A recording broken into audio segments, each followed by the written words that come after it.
The biggest South Korean YouTuber was hiding a secret. Her channel name is Zhiyang. She has over 10 million subscribers. She's a mukbanger, so she eats on camera for a living. It's said that she can eat 30,000 calories in a single day. Just to give you an idea, the average recommended calorie consumption for the average American ranges from 1,600 calories to 2,400 calories in a single day. I mean, obviously there's exceptions, but that means if you do the math, she eats well over 2 weeks worth of food for the average American in a single day. I mean, she stated that she could eat by herself. She can eat 40 servings of tripe, 110 plates of sushi rolls, 22 pounds of yellowfish, the sushi, 20 bags of ramen, and 20 servings of beef all by herself.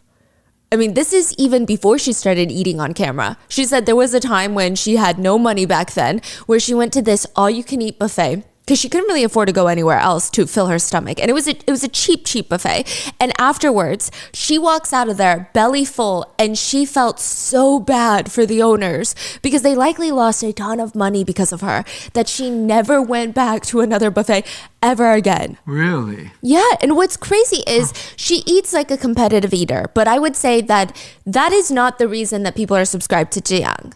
1 in every 6 South Koreans is subscribed to Zhiyang's YouTube channel because she has this way about her. She seems incredibly sweet. She has this bubbly, energetic energy where she seems to really savor every last bite of the food, and she makes it very entertaining to watch her. It doesn't just seem like, wow, look at this person who can eat so much food.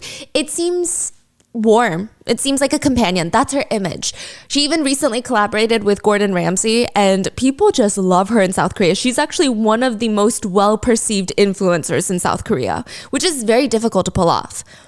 But there was always something a little bit weird about Zhiyang and her YouTube videos, okay? Some people noticed them and even commented on them years ago. Whenever Zhiyang wore short sleeves, she would have bruises up and down her arms. There would be random discussions in the comment section. Some people thought it was alarming, but most people argued, I mean, it's probably from grilling. She would have these mukbang videos where she's grilling like 100 dumplings in one pan, and the pan itself is, I mean, honestly, the size of her torso. Of course, she's going to get her arms burnt on the side. She's moving around. She's probably restarting the camera, leaning over. She's getting her utensils. And she seems a little bit, in the nicest, most loving way possible, she seems a little bit clumsy. She doesn't seem like someone who's just always, fluid in her movements. And the barbecue, the 40 pounds of tripe, when you grill that up, guess what? Oil splatters. And it's probably splattering all over her arms. I mean, think about it. Even if she goes grocery shopping with the amount of food consumption she has, that's a lot of food she's hauling into her apartment. But the bruises were large. I mean, they're big, purple. I would say that the bruises on her videos, on her arm, are maybe credit card shaped, if not larger. They're large bruises, and they're oddly not circular. Because you know how if you knock into something, you almost get more of a bit of a circular bruise? Yeah. They look more square or rectangular. And people are not concerned, or did she address it ever? They don't seem that concerned. And she would just constantly say that she's always clumsy if she ever briefly addressed it.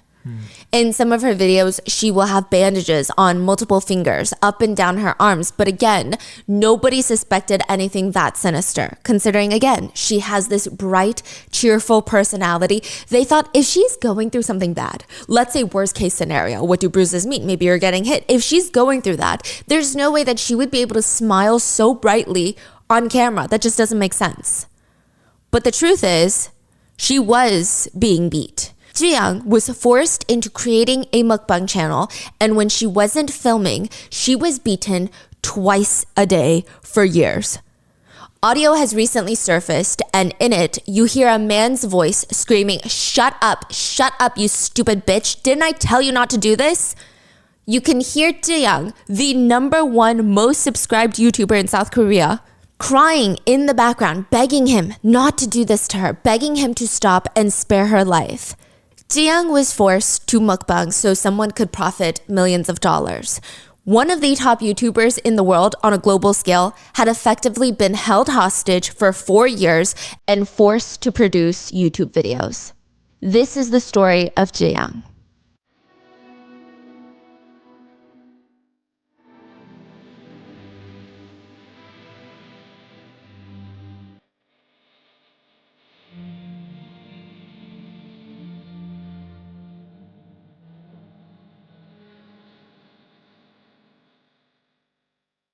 We would like to thank today's sponsors who have made it possible for Rotten Mango to support the world's central kitchen. Just a couple of days ago, July 24th, 2024, they successfully distributed 11,000 meal kits in northern Gaza and have created a network of Palestinian-led community kitchens around Gaza. This episode's partnerships have also made it possible to support Rotten Mango's growing team, and we would also like to thank our listeners for your continued support as we work on our mission to be worthy advocates. As always, full show notes are available at rottenmangopodcast.com. Now, before we get started, a few quick disclaimers on today's case. It is ongoing. There are constant updates. There's new pieces of information constantly coming out, which two things about that. One, this video will have updates until the publishing date, of course, and we will try to keep you updated in the pinned comment if anything crazy develops. And two, this case involves a lot of different YouTubers and it has the potential to get pretty messy. This is what we know so far, and we don't know if things are going to get refuted, if things are going to get disproven. There's a lot of people involved who may have incentive to lie for their benefit, so please do take things with a grain of salt. And with that being said, the YouTuber that is at the center of this controversy is not someone that this disclaimer applies to. Jiang is not a part of this disclaimer. We are not discrediting a victim's experience. The disclaimer to take things with a grain of salt applies to basically everybody else except for her story. So keep that in mind. This is also a South Korean case. We had help from professional researchers. However, if anything is mistranslated, miscommunicated, or if you know anything additional, please let us know down in the comments. Some statements have been condensed for time, and with that, there are mentions of blackmail, domestic violence, and a brief mention of self-exit. So please, if that's too much, click off, take care of yourself, and I will see you in the next one. So with that being said, let's get into it. There's going to be a lot of YouTubers, and I'm going to tell you straight off the bat which ones are going to be very, very important. The first YouTuber we're talking about is a South Korean YouTuber by the name of Akarakacho. And that's literally just his YouTube channel name. That's not his government name. So we're going to call him AK for Akarakacho, okay? AK. He has a very interesting online persona. He's kind of a crypto guy. He's very much into the crypto space. If there's new updates on Bitcoin, if there's new updates on any of the cryptocurrencies, he's going to be talking about it. He loves to start little new businesses with the crypto world. That's what he's known for. But he's friends with a lot of other YouTubers that aren't even in the crypto space. So one of his closest friends at the time is a YouTuber by the name of Kujaeuk. Now, his YouTube channel name is Kujaeuk, so we're going to call him Jay of Kujaeuk. But that's not his actual name. That's just how everyone, even the news, is currently referring to him. So I don't want to use his legal name. Now, side note, his channel name, it literally means, it's the phrase of helping the underdog, helping someone that has been wronged, helping a victim. And so he's built his whole career on helping people. That's what he says. Now, in the past, when he first started his YouTube channel, he did a lot of random things. He was trying to do a little bit of expose videos, and then he tried singing videos, gaming videos, reviews, experiments. He was just trying to figure out what was going to stick. A lot of people initially really liked him because he had these vlogs where he would take care of his mother who had dementia, and they thought, wow, this 32-year-old man is so sweet and he's so attentive to his mother, and it's just so refreshing to see that online. But in 2020, Kujaeuk, Jay, starts making a shift in his content. He starts becoming part of the Wrecker Union. That's what they call themselves. It's a group of YouTubers in South Korea called the Wrecker Union, kind of like a wrecking ball. Record Union. And their whole thing, their whole career is making expose videos on other influencers, celebrities, businessmen, nepo babies, criminals. That's it. They like to wreck their reputations, wreck their careers, wreck their online personas, wreck their image, which you would think is a good thing. Because if they did something wreck-worthy, they're going to get wrecked, right? But the thing with Jay is, he's kind of a controversial person. He would not investigate that much. He would just ask people, his own viewers, hey, send in some reports. If you have something fascinating about someone, send it in and I'll look into it. I mean, technically, people could try to fabricate things. I feel like he did a lot more harm than good. There were instances where he alleged that a party would take drugs and have group intimate sessions with each other. All of that turned out to be false. He's already being investigated by the prosecutors for a few instances of spreading false allegations and rumors. In fact, he has been sued more than 30 times since he started YouTube, primarily for defamation. He's also just known to hate women. I mean, I imagine that if Jay calls you a feminist, that is a super derogatory term for him. That's not a compliment. He seems to objectify women a lot. So Crypto AK and Underdog J, they're best friends. Now, behind closed doors, they were trying to get involved in like this new cryptocurrency, and they had purchased all the crypto coins off of Jay's phone. And for whatever reason, Crypto AK decides, hey Jay, I need to see your phone again so that I can sell some of my coins and transfer my coins. Can I borrow your phone for a second? Underdog Jay gives AK his phone, and he brings it back to his room where he takes a copy of his phone. Imagine you get your friend's phone and you back it up to your computer. Why did he do that? It seems like he just always had bad intentions. It seems like all these people have bad intentions. So he takes a copy of Underdog Jay's phone into his computer, and he doesn't really look at it. Or so that's the story. He doesn't look at that copy until a few weeks later, Underdog Jay, goes on to live stream and posts a picture of Crypto AK's family, including a picture of his wife and a picture that is unblurred of his minor child. Why did he do that? It just seems like I guess he was talking and he just posted a picture, and later Crypto AK is like, hey, I haven't posted my family. Can you please take that down? And Jay did not want to. Jay was like, I don't know what the big deal is. And it caused a whole problem. According to AK, his child was getting bullied. Like, it was causing issues with his relationship with his wife. It was just unfortunate. And he was stating, if that's my friend, why can't he just take it down? Like, why can't he just do what I ask him to do? It's my privacy. And so for that reason, the alleged story is that Crypto AK starts going through the backup that he has of Underdog Jay's phone on his computer, and he starts searching for anything bad to just get back at him, level the playing field, honestly get revenge. Because if you're going to post private details about my family, maybe I need to post private details about yours. AK goes onto Jay's phone, or the backup, and he finds something. He finds blackmail audio of Jay and another YouTuber colluding to blackmail someone. They're talking about, okay, we're going to blackmail this person. How much money do you think we can get out of them? It's basically a crime. Blackmail and extortion, those are crimes. But AK is like going through Jay's phone. Yeah. Almost like blackmailing Jay. Precisely. But instead, he found Jay trying to blackmail someone else. Exactly. So none of these people are good people so far. Like, they're doing everything for really insidious reasons. He finds this little blackmail audio tape of these two YouTubers, and he's like, you know what I'm going to do? I am going to expose this to the world. Because guess what? Underdog Jay, he constantly says that he's for the underdogs. Literally, that's his channel opening. That's what he talks about in every single video. And here he is literally committing crimes with another YouTuber, doing some dirty, nasty stuff, such as blackmail and extortion. That's disgusting.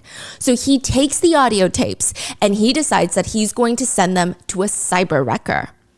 You're like, what is a cyber wrecker?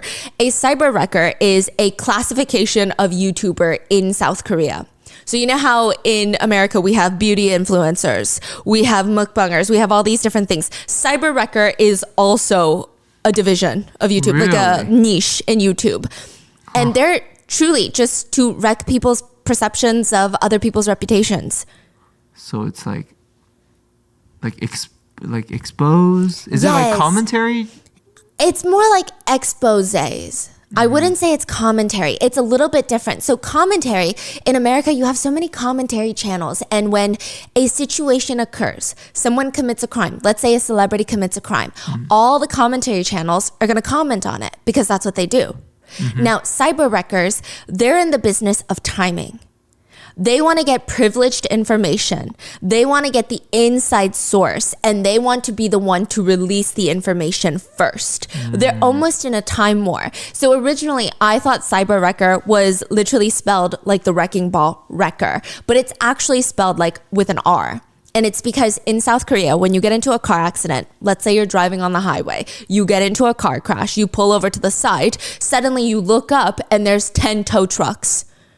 They just drive around looking for car accidents, and they start fighting you for business. There will be 10 tow truck drivers standing there witnessing you stressed out trying to get the other car accident person's insurance, trying to get their driver's license, and they're just shouting numbers at you. No, you come with us. They just want business. Yes. So they look for these bad accidents. They look for negative energy is kind of the theme that they say, and they stop and they try to be the first one there.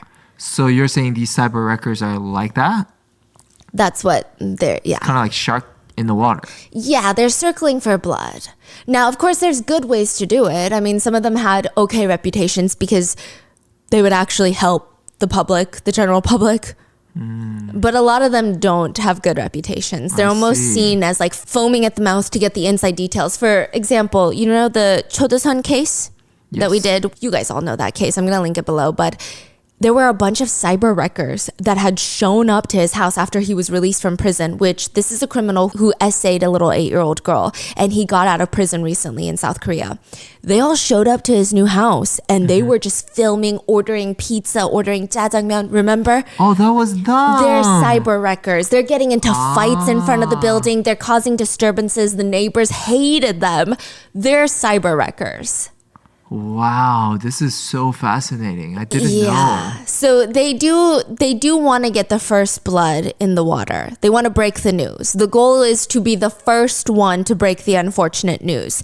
Probably the best example of a cyber wrecker is a YouTuber by the name of Karacula. He is one of the biggest. He's actually a detective affiliated with the Korea Licensed Private Investigators Association in South Korea. He started his channel because 10 years ago, he had gone out to dinner with his uncle, and on the way back home, his uncle was hit by a drunk driver and he passed away in front of him. And he just said that he felt this undying rage toward drunk drivers, which is why he started investigating and exposing drunk driving incidents that involve celebrities and influencers, as well as news anchors and Nepo babies. Because oftentimes in South Korea, it's a little bit different from America where names are not made public. When people commit crimes, you have to go through a whole process back then for their names to become public information, even if they're convicted of the crime. He was also the one that exposed the identity of the Busan spinning kick incident. Where a man, if you remember, we talked about that case where a man literally spun in the elevator, kicked a stranger, a woman, in the elevator lobby of her own apartment building, and then dragged her to the stairs where there was no CCTV camera. And likely essayed her. Yeah, he's the one that revealed his identity. He's also the one that helped reveal the blackmailer's identity for the Parasite actors case. Oh, the woman, two women? Yes, that blackmailed him. Yes. Wow. And that, I mean, he's probably one of the biggest cyber wreckers. His name is Karacula. Now, AK does not send the audio files to Karacula. Instead, he sends it to another cyber wrecker by the name of Pansuk. Again, not his legal name, just his YouTube channel name. We're going to call him Pan. Now, Pan gets the audio files and he has it in his hands. He's sitting on it for a second because there's just too many things happening on YouTube right now. He gets the audio files, but he's distracted because the Miryang 44 case is developing. I feel like these are so many references. I'm so sorry, but it's just all intertwined and there's no way to separate any of them. So if you guys don't know, we actually did an episode on the Miryang 44 case before all of these new developments, and we're going to do an updated episode very, very soon. But just to give you some context on how all of this fits into today's case. That's crazy. Like, these are some of the biggest cases in Korea, and they're all somehow connected by these YouTubers. That's crazy. And some of these YouTubers, they only have, I mean, okay, it's not only, but some of them have like 100,000 subscribers, but they've all got their fingers in all the biggest like mainstream news. Like, they actually are a part of the case. Yes. They're not just reporting on it. They're actually a part of it. Yeah, Karacula was actually part of most of these cases. That's crazy. Wow. So Pan, he gets these audio files and he's too busy, he's too distracted by Miryang 44 case. Now, this year, 2024, is the 20-year anniversary that everything has taken place. A middle school girl was lured out by a boy texting her online.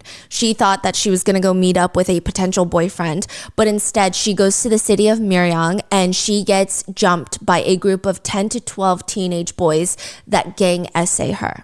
She's in middle school. They film the entire assault and they show her the video afterwards, and they tell her, if you tell anybody about this assault, we're going to release this video to your school, your family members, your parents. Everyone is going to see this video and your life is going to be over. She ends up truly having no choice but to try and do everything in her power to make sure that this video never sees the light of day. The group of guys essaying her would call her, forcing her to meet up with them again and again at warehouses, tennis courts, just random areas where different group of high schoolers would surround her and gang essay her multiple times over the span of over a year. So Miryang is the city in South Korea where this took place, and 44 is the number of at least 44 confirmed assayers that were involved. However, it said that there were at least 100 accomplices involved in the torturing of this young girl. Eventually, the perpetrators would victimize the original victim's younger sister, younger cousin. Eventually, there were 5 victims in total. And when the authorities finally catch wind of this case, they let 44 confirmed assayers and the over 100 accomplices just go with barely a slap on their wrists. Absolutely none of them received a felony or were even charged on their record, so their rap sheets stayed completely blank, which also means that their identities were protected. Until 2024, until this year. A group of YouTubers have been outing each of the perpetrators' identities one by one. I mean, this has been such a big deal in South Korea. Mainstream media news outlets have been talking about it nonstop. Governors, police, they're all getting involved. It's a huge legal situation of, are they even allowed to do this right now? How are they not getting sued? What if they accidentally give the wrong name? Like, there's just been so much discourse about it, which we'll all get touched on a later episode. But where does Pan get involved in all of this?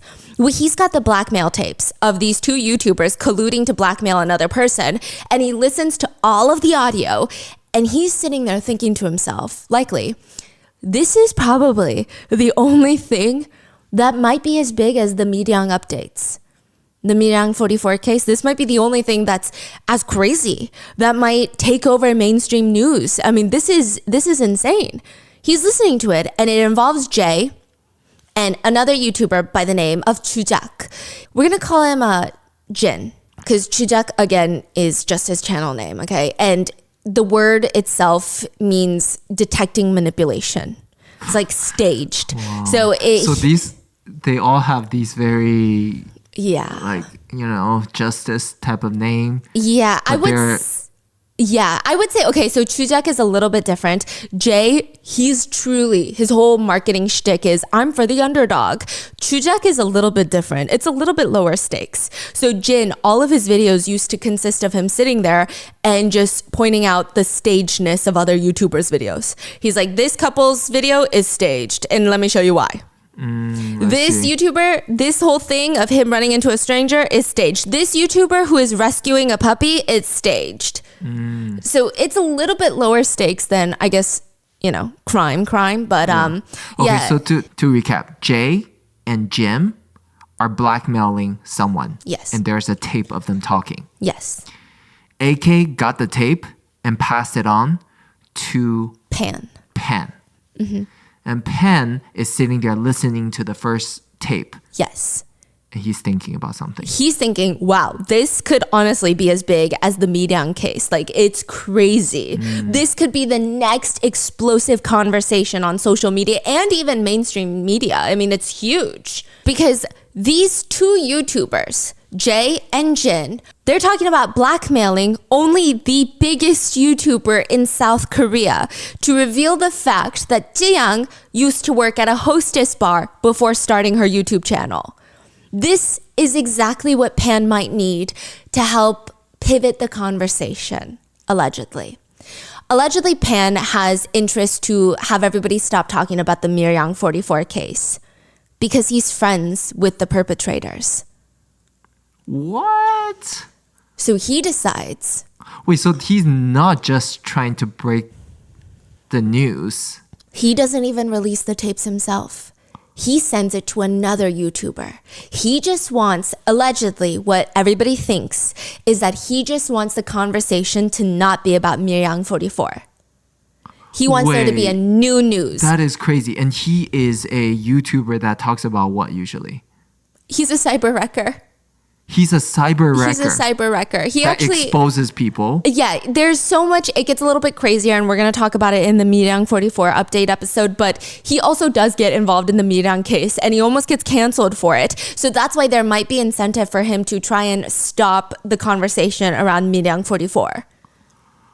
Wow. There's evidence, alleged evidence, that he is friends with many of the perpetrators. Wow. So he's trying to pivot the whole conversation away from it. He's trying to protect his friends. Yes, and himself. And this might be the only thing that could stop it. So he decides, I'm not going to release it because he's already in a ton of shit for the Miryang 44 case and allegedly being friends with perpetrators. So he sends these blackmail audio tapes to another YouTuber. And he's like, hey, you release it. Because to him, it's not about getting views or attention to his channel. It's about pivoting the conversation away from Miryang 44 into something crazier or bigger or more interesting. That's his incentive, allegedly. So he sends it to a YouTuber by the name of Kim Se-hee. We're going to call him Kim. Now, it is important to note, just like AK and just like Pan, Kim is not really a good person. So AK, who originally finds the blackmail audio tapes, he knows that this is going to hurt Jiyoung when he listens to it, clearly. Yeah. But he's like, I'm going to send it to a different YouTuber because I don't care. I want revenge on Jay. He posted a picture of my family. So this is my revenge. Who cares if Jiyoung gets wrecked for it? So he sends it to Pan. Pan hears it and he's like, wow, Jiyoung is going to get ruined if I release these audio tapes. But literally, I don't care because I just want to protect my friends, allegedly, that are part of this Miryang rape case. So then he sends it to Kim Se-hee. Now, Kim is a crazy, insane right-wing person. I mean, he's described as ultra hardline conservative to the point where I think his favorite type of human is incel. He's just truly I don't even know if I want to call him fascinating, or I don't know what the nicest word I could use that is not that nice, but he just cares about power and attention, and he's trying to break out into becoming a politician. He's like the incel king. I don't think he himself is an incel, but he is just kind of unhinged. So one of the best things for him right now would be to get attention. It would also to be aligning himself on the younger kid's side. So he listens to these blackmail audio tapes and he's thinking, this is so fascinating. I think that if I post this, I'm going to get a lot of attention because Jiyoung is not a political person. She's only the most subscribed YouTuber in South Korea, the biggest YouTuber. And so if I release news and drama that involves her, I'm going to get a lot of young people who might not watch my channel because it's too political for them, too adult for them. This is going to blow it up. I mean, who cares about hurting her? This is crazy. Because if I post it, my career is going to get better. Right. So he decides he's going to expose the blackmail audio tapes for the greater good. The greater good being him. Also, he hates Caracula. Yeah, remember Caracula, the cyber wrecker that's pretty well liked, right? Apparently, Kim allegedly tried blackmailing Caracula once. Now, this is a rumor, so take it with a grain of salt. But the rumor goes like this. Kim heard a rumor that the great Caracula, the people's YouTuber, had dirt on another crypto influencer. And instead of exposing the crypto influencer for being a fraud, he blackmailed him. He said, hey, I won't make a video exposing you and ruining your career if you give me money under the table. Who blackmailed him? Caracula, allegedly. But Wait, then so Kim, Caracula, hold on. Caracula also blackmailed people. The allegation, is a rumor. Now, the rumor is that Kim heard about this. Wait, so everybody's blackmailing so far? Like every single person you mentioned so far? Everybody's a blackmailer. These like good YouTubers, wholesome justice warriors, they're blackmailers. That is so this is crazy. like their process. If they find bad information about an influencer, it seems like the first thing they'll do is go to them privately and say, hey, give me money. And if they don't, they'll make the video. I don't know what to say. This doesn't even sound real. Yeah. Okay. So Kim knew that about him. Allegedly. And the rumor is that Kim then went to Caracula and said, hey, pay me money. Because I know you asked for money from the crypto influencer. The chain of blackmailing. He blackmailed the blackmailer, allegedly. I don't know if it happened. I don't know if it worked. But if it did, this seems like a happy coincidence that Kim Se-hee can potentially take down a bunch of YouTubers in one swoop and get a bunch of attention to his channel. Why is this related to Caracula? Because even Caracula is part of the blackmail tapes. What do you mean? I thought it was just two people, Jay and Jin. There's multiple audio tapes, and Caracula is in one of them. Like all these justice warriors are going down. I'm about to tell you. July 10th of this year, like literally this month, the blackmail audio is released by Kim Se-hee on his YouTube channel. Now, the video states essentially that there are YouTubers famous for exposing criminals, but guess what, guys? They themselves are criminals. Take a look. He releases the first audio tape, which is a phone call between Jay and Jin, the original two YouTubers. Mm-hmm. Jay answers the phone while recording the call, which is why we have the tapes. And he says, hey, Jin. Hey, is the meeting over, Jay? Yeah, the meeting's finished. Oh, okay. So I was just calling to talk about the thing that I mentioned earlier about Jiang. Have I mentioned this before to you at all? No, you haven't. I heard about it like 3 years ago and I've been keeping it to myself, but I think it's true though, right? Like what they're saying about Jiang. Oh, it's not even comparable to what you think. Wait, what? Why is that? Because, listen, Jen, if this news comes out about Jiang, she's gonna have no choice but to retire. What? Oh, isn't this her about being from Redacted? So filling in the blanks, it seems like they're asking, oh, is this about her working out that hostess bar? And they state the hostess bar. Okay. To which Jay responds, it's not even just about her working at that hostess bar. She worked at Redacted and Redacted. Yeah, that's right. On top of that, there are rumors that Jiang was a school bully. They briefly mentioned that the former CEO of Jiang's agency and management agency is also in a bit of a scandal. Apparently, the former CEO of Jiang's agency is being sued for SA and for domestic violence. They also state that the two of them have some weird history. Basically, Jiang's management agency CEO was the manager at the hostess bar that she allegedly worked at before becoming a YouTuber. So they moved to YouTube together, like to the industry together. It's just confusing so far. Now, Jin is asking Jay because it seems like Jin is asking Jay for advice. Like the conversation, it seems like Jay is the one with more power. Jay, okay. Now, Jin asks, but isn't it better just to cover it up for Jiang and get some money out of her? I mean, to be honest, realistically, isn't it better to resolve this amicably with the current agency that she's working with and, you know, rather than exposing it for whatever benefit that we might get out of it, out of a video? It can get very messy, no? Do you think that they're going to resolve it nicely, Jin? I mean, me personally, I don't trust Jiang. I mean, they'll probably give us a good cut since Jiang is making good money, right? Yeah, but I can't trust Jiang. I'm afraid I'm gonna eat the money and get drunk. That's how he says it, but I guess a better translation would be, I'm afraid of getting burned after taking the money. But the verbiage that he uses in Korean is really aggressive, almost like a kind of a gangster verbiage, but he's talking very professionally. It's like, I eat the money and I get 취해서 drunk. It's just a very gross... Okay, so Jen is saying, should we just get some money out of this he's talking to Jay as if it's a win-win situation. Jiyoung gets to keep her career and we make some money. Come on, like why wouldn't anybody want this? Why wouldn't Jiyoung want this? Like everybody comes out on top. And Jay is saying, I don't trust her. I'm scared that I'm going to take the money and some shit's going to go down, basically. And Jin is like, but we know what we know, and it's huge, right? I mean, can she even refuse the blackmail request? So isn't it better to just take a few thousand, 10,000, 20,000, just clean? $10,000, $20,000? At least. He's saying maybe even like 100K. Whoa. And just take it very cleanly. That's crazy. But why do you say that you can't trust Jiyoung? I'm afraid she's going to backstab me later. See, that is a problem, actually. I guess that is an issue. Honestly, Jin, I'm pretty good at this. I've done this before. I'm really good. To be honest, that's how I bought my car and stuff.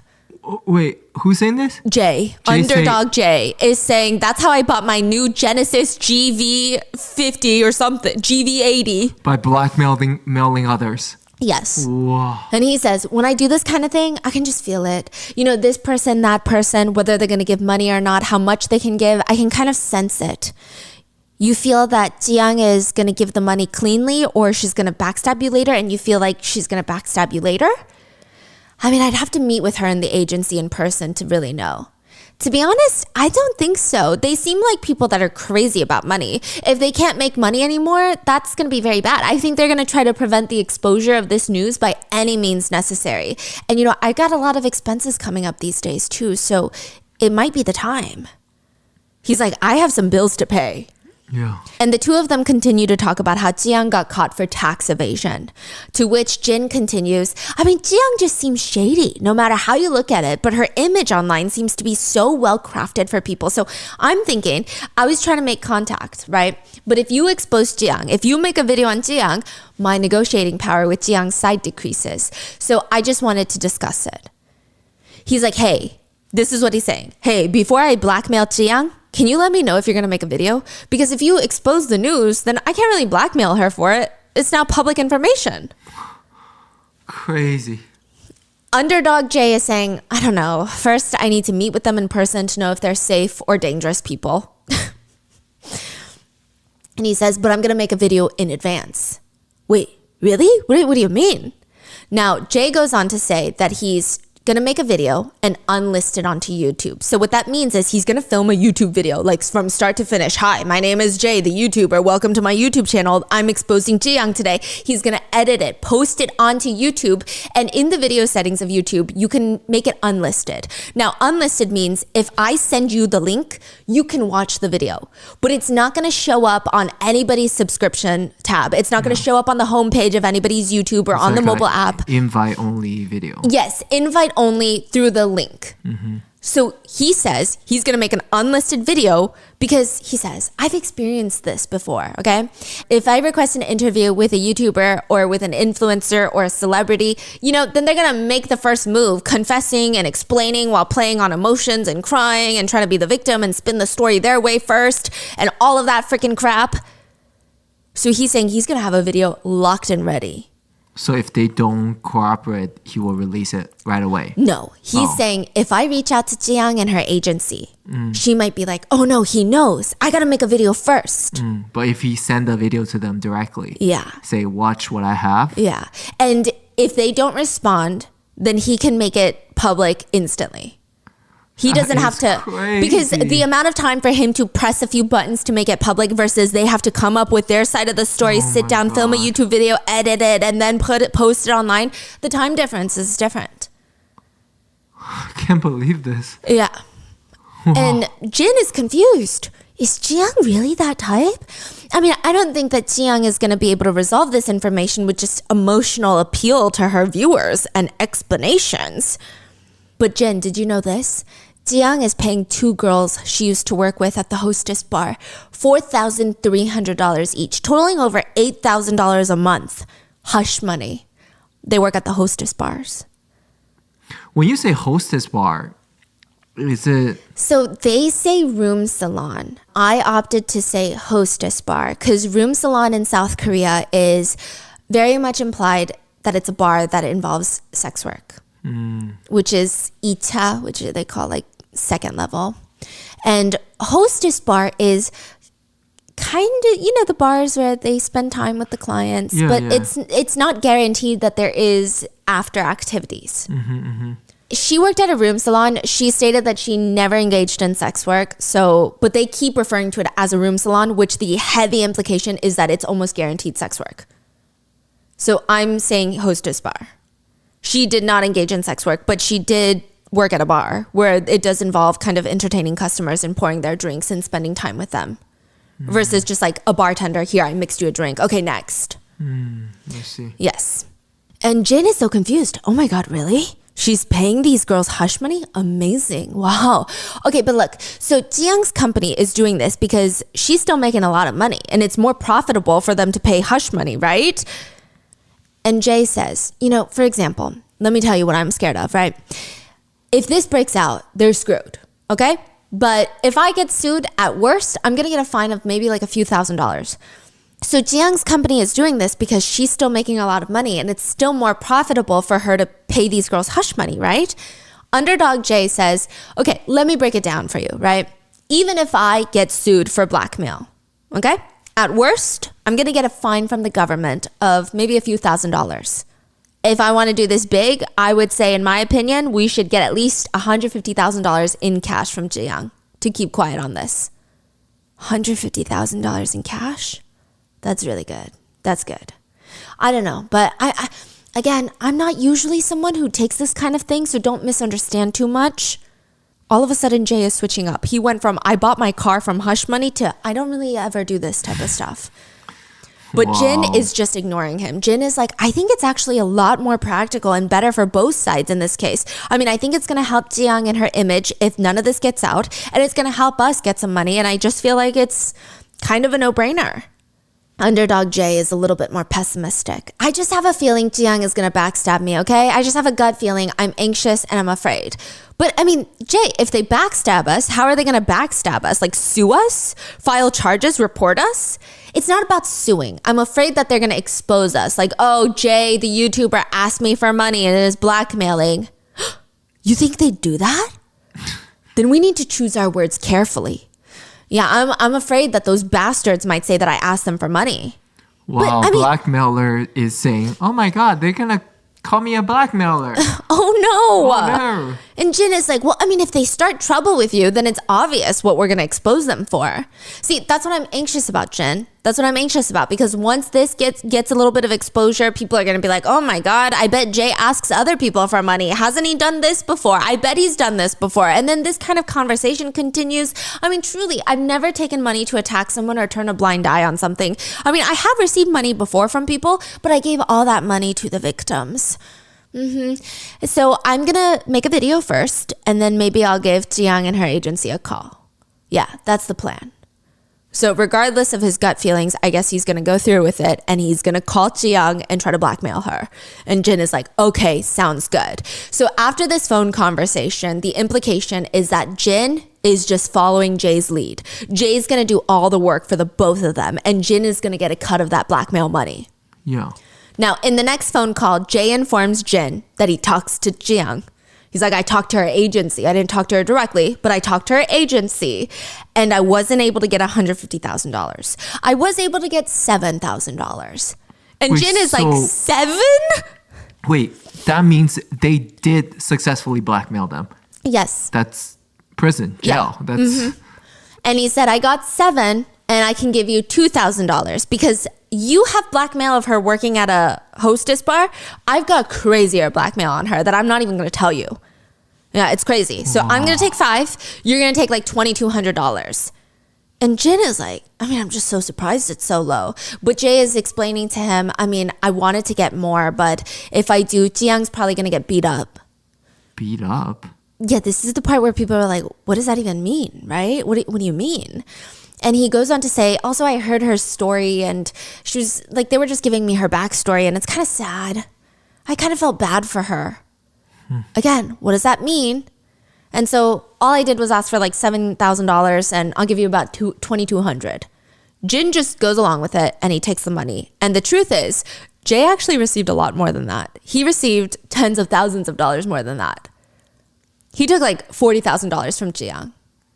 And he only gave Jin 2. These people are crazy. Yeah. Like the shadiest of the shadiest people. Oh, yeah. It's really bad.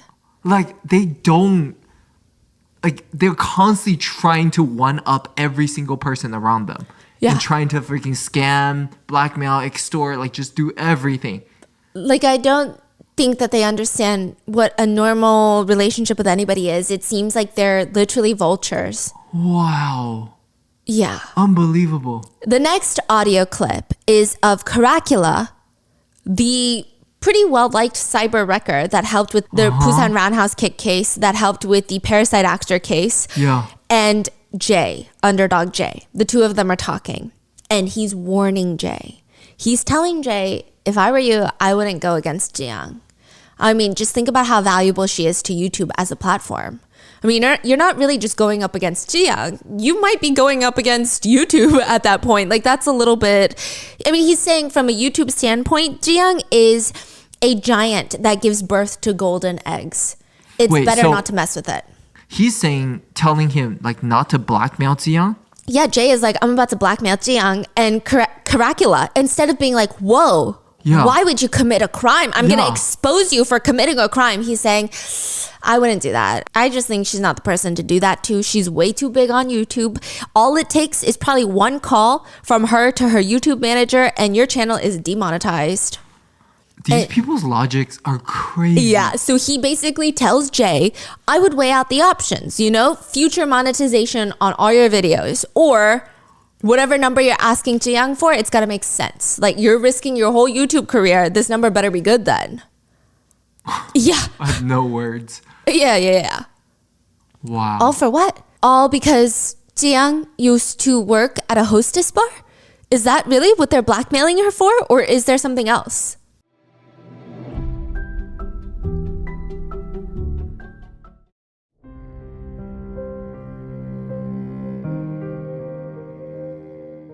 Back in 2020, there was a huge YouTube scandal. So there's so many scandals involved, okay? In 2020, there was a huge YouTuber incident in South Korea, and it was the biggest topic at the time, under the table ads.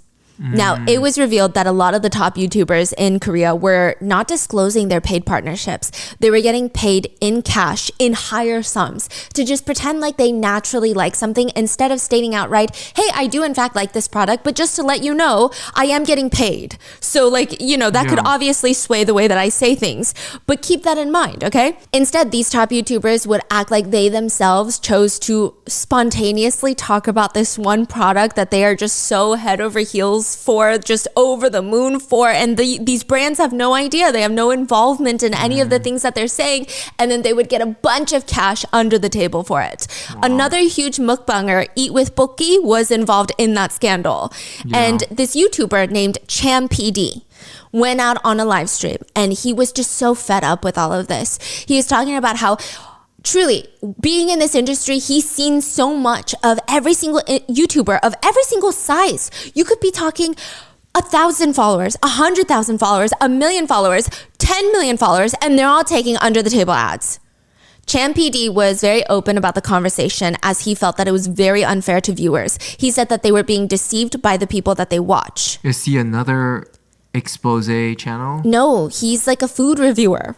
Oh. I wouldn't really call him a mukbang. I guess he's kind of a mukbanger, but he goes to more like restaurants. He's a foodie. Oh. And he's talking about this, like, is he exposing the issue or he's commenting? So a lot of mukbangers were exposed for it. So he was commenting on it. Oh. Because he was like, yeah, I mean, I've known about this and it's just so frustrating because... But he didn't do that? No. No. Okay. And at that time, he listed a few names, and Jiang was on that list of names. And he says, I can name them all, you know. The Korean YouTube industry is a mess. They're all guilty of completely manipulating their subscribers. Immediately after Cham PD's live stream, all the YouTubers that he stated had to post apology videos. But later, Jiang went on to post that, no, I never did any under-the-table advertisements, and maybe Cham PD got the wrong information, maybe he didn't realize that, or maybe he didn't do his research. So regardless, this whole situation was a mess, and it's important for later, so keep it in mind. But Cham PD had to post an apology video. And then he posted another video next to Jiang. The two of them filmed a video together.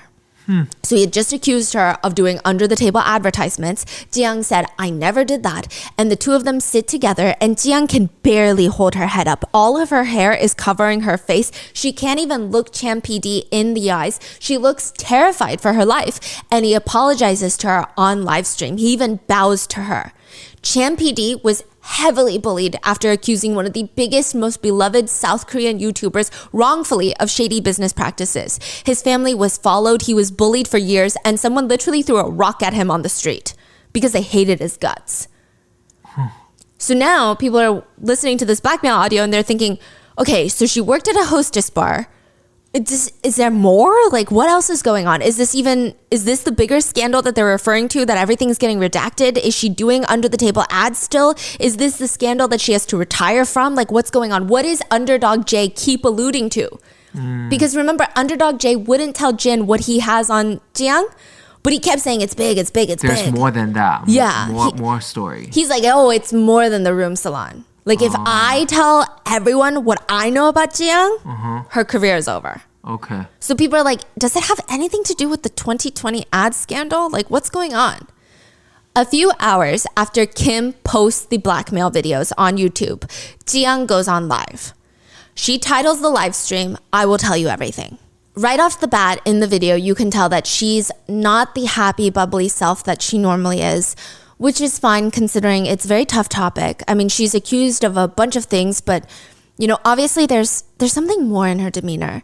She seems really anxious and nervous. She keeps rubbing her palms together in almost like a self-soothing manner. Like every sentence, she'll just kind of rub her hands together as if she's trying to comfort herself, and she's trying very hard not to cry. You can tell that she's clearly taking this incredibly seriously, and she's trying to be as transparent as possible. I mean, she almost sounds like she's nervously rambling in the beginning. Her voice is shaky and sore, like she's been crying all day. And she states that she wants to address this because it's becoming a bit of an issue. It's a bit rushed. She doesn't have her thoughts collected or together or anything. Nothing is organized, but she feels like she needs to be the one to tell her viewers herself. She said, "I know I turned on the live stream a bit rushed. It's a bit sudden, but anyway, I still think it's the right thing for me to do, to tell you quickly." She said that she doesn't have a script. She's just going to be talking from her emotions, and she has a few things she wrote down so she doesn't forget to share it. "I don't even know how much I should share or where to start, but I have this thought. I think it's right for me to tell you how it all started and how it all ended. I think that would be the right way for me to handle it. So yeah, from beginning to end, I'm going to tell you my story." And she starts talking not about tax evasion, not about under-the-table advertisements. She starts talking about a previous relationship that she had been in. She was taking a year off of university and she met this guy. At first, it was really nice. The relationship spiraled pretty quickly. He was treating her very well. They just kind of clicked. But soon after, he got very violent. And when she's talking about this part, you can tell it's still very fresh.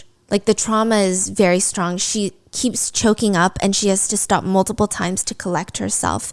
And she keeps apologizing like, "I'm sorry, I'm going to try and be clearer with my words." She starts talking about the abuse. She says it was like hell on earth for her. And she says she took a leave of absence from university. She was trying to make money and she meets this guy, Lee Dong-hyun. And very quickly he gets violent and she immediately decides the minute he gets violent, the first time, "I'm going to leave. I'm not going to stay with someone like this. I'm not going to put up with this." But when she tries breaking up with him, he laughs and shows her his phone where he has a video of her, an intimate video that she did not know he filmed. And he basically told her, "You break up with me and I'm going to spread this everywhere because you're not going to break up with me." So from there, he felt like he held all of the power. She said that after that attempted breakup, I got hit a lot. There were things that it just felt like hell. He would grab an umbrella and start hitting her. Or whatever innocent random object would be around, blunt objects, he would just start beating her with it, which would explain why her bruises were not necessarily like circular. Because if you were to shield yourself with your arm and someone whacks you with an umbrella, it could be a little bit more straight and a bit of a bigger blotch. Wait, so this is when she was already big on YouTube? No.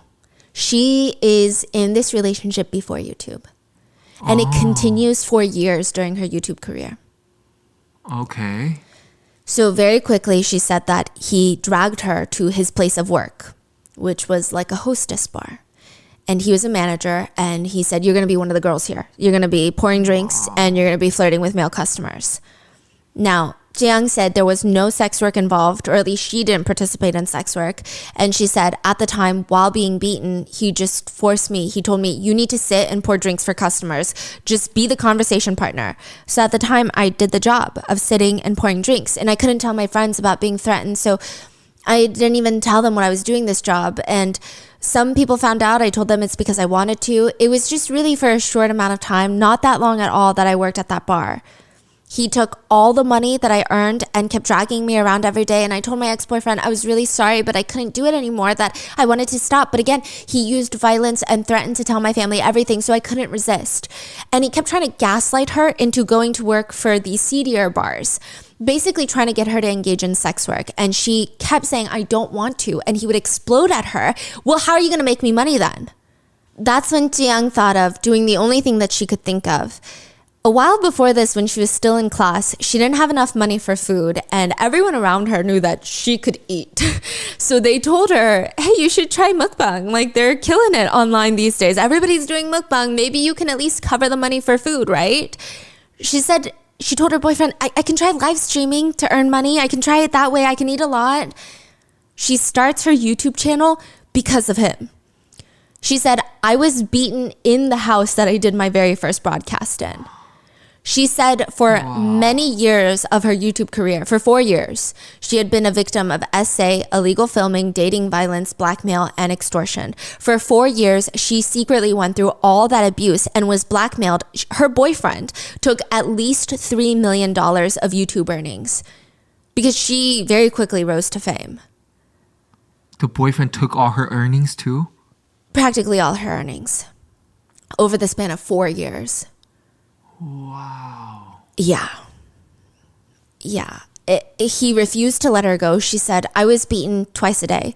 I did videos while being beaten every day, even after the videos. He hit my body, saying my face would show signs of abuse. He took all the money that I earned from my first broadcast. My boyfriend would hit my body just to make sure that nobody can tell. And I didn't even have enough money to order the fried chicken to eat during the videos.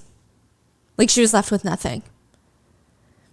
I do think that her YouTube channel was a double-edged sword. Yes, she was doing this to make him money, and he was holding that as control over her. But at the same time, she stated she really loved doing videos. She really loved the mukbangs. She said it was really the only thing in her life that she enjoyed. Even if he was taking all the money from it, she said, I love doing the videos so much, and I would be so happy reading comments, and every time I would do it and every time I would read the live stream comments, it was just so comforting, and it made me so happy that I think that I was able to endure it for so long. I mean, that was truly the biggest thing for me. I just loved communicating with viewers so much, and I wanted to keep doing it. And there were a lot of things that I couldn't tell you guys about, but I'm really so grateful to those who supported me, and I just was so grateful beyond words. Eventually, as her channel exploded, he wanted to find more ways to monetize her, basically as his captive. He created an ad agency, a management agency, where he was 70% owner and she was 30% owner. He would take 70% of all of her earnings without doing any of the work, which 30% of millions of dollars is still a lot of money, but she barely saw that too. If he wanted more money, which was all the time, he would just take it. It's unclear if she even consistently saw anywhere near 30% of her own earnings during the time that he was in control. And this is really strange, but he would even give blackmail material to his friends on Ziyang and tell them, hey, if you ever need money, blackmail Ziyang. You're kidding me. This is... Yeah. What the... He's letting his own friends make money from her by blackmailing her. It's so strange. She was blackmailed by his friends to the tune of $150,000. She did everything herself, filming, recording, eating, editing, everything. He did nothing. On top of that, any advertisements like sponsorships, she would see zero revenue. Zero. She said, as my broadcast grew bigger and became more successful, my boyfriend created that agency. And at the time, I signed that very unfair contract where 70% of the profits went to him. I didn't even have my ID card. My boyfriend didn't even follow the contents of the contract. So really, I didn't receive any of the advertising revenue. The reason that I didn't think of resisting at the time was I was so ashamed that if anything negative about me was revealed, I just wanted to not be mentioned anywhere anymore. I was just really young and naive at the time. So it's fascinating because you would think that originally, once she starts getting a little bit of recognition on YouTube, she would feel a little bit more free, but it was actually a bit more daunting because the idea of something negative being released, now there's more people talking about it. It becomes a conversation, and the pressure of that, I don't even know on her scale. Her scale is insane, but even on a smaller scale, it's a lot. It's like millions of people already know you, and that's millions of people will judge you rather than like or be disappointed in you, or feel like you harmed them, or feel betrayed by you for whatever reason. It's just so much pressure that she starts feeling, like this pressure to be the person that her audience wants her to be. When behind closed doors, so much is happening that nobody knows about. The channel did grow to the size where they did need to hire full-time staff, which is very reasonable in South Korea. Even smaller YouTubers have like a full team in Korea. It's a very common thing. Jiyoung hires a production team, and her ex has no fear, no shame in beating her in front of them. He would just beat her. If they tried to protect her or break up this one-sided violent fight, he would start smashing cameras and monitors in the set, like in the room. How is nobody like reported? Because again, Jiyoung didn't want them to. I see. She would beg him, and she said, and because these things were happening, I really couldn't endure it anymore. So recently I begged my boyfriend to leave, saying I would give him all the money that I had, all the assets. But the answer I always got back was, it's not enough.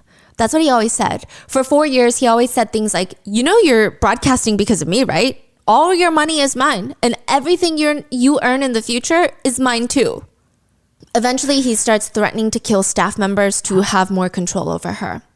I'm assuming by this point, so originally, maybe the first few years of her YouTube channel, she's feeling that pressure, and it actually becomes more of a chain to him that she doesn't want to disappoint her viewers. But I think at the end of the 4 years, whether it's her being emotionally fed up, physically fed up, or perhaps her YouTube channel has grown to the size where maybe it's giving her strength, like maybe her viewers are giving her the confidence that she needs. It feels like he senses he's losing his grip on her.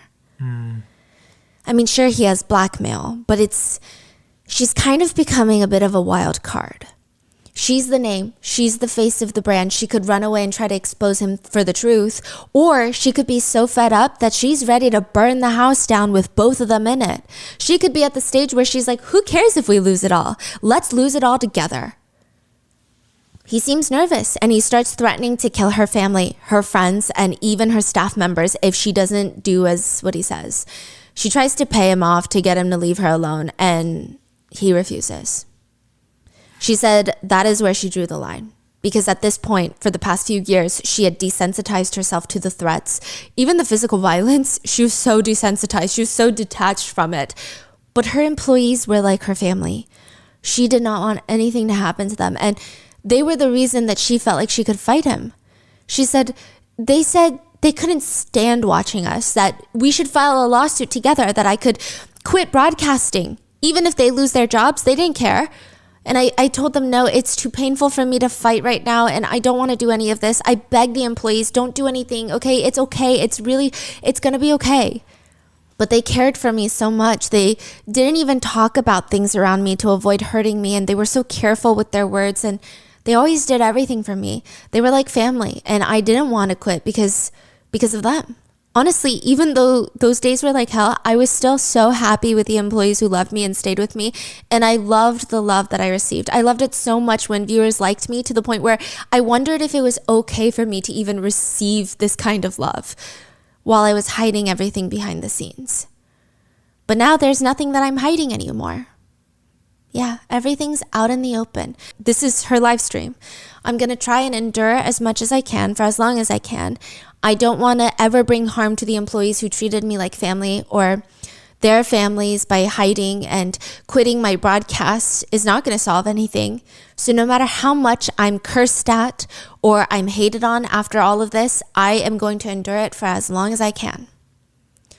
Jiyoung's lawyer was on the live stream with her, and she stated that they have a mountain of evidence against the ex-boyfriend.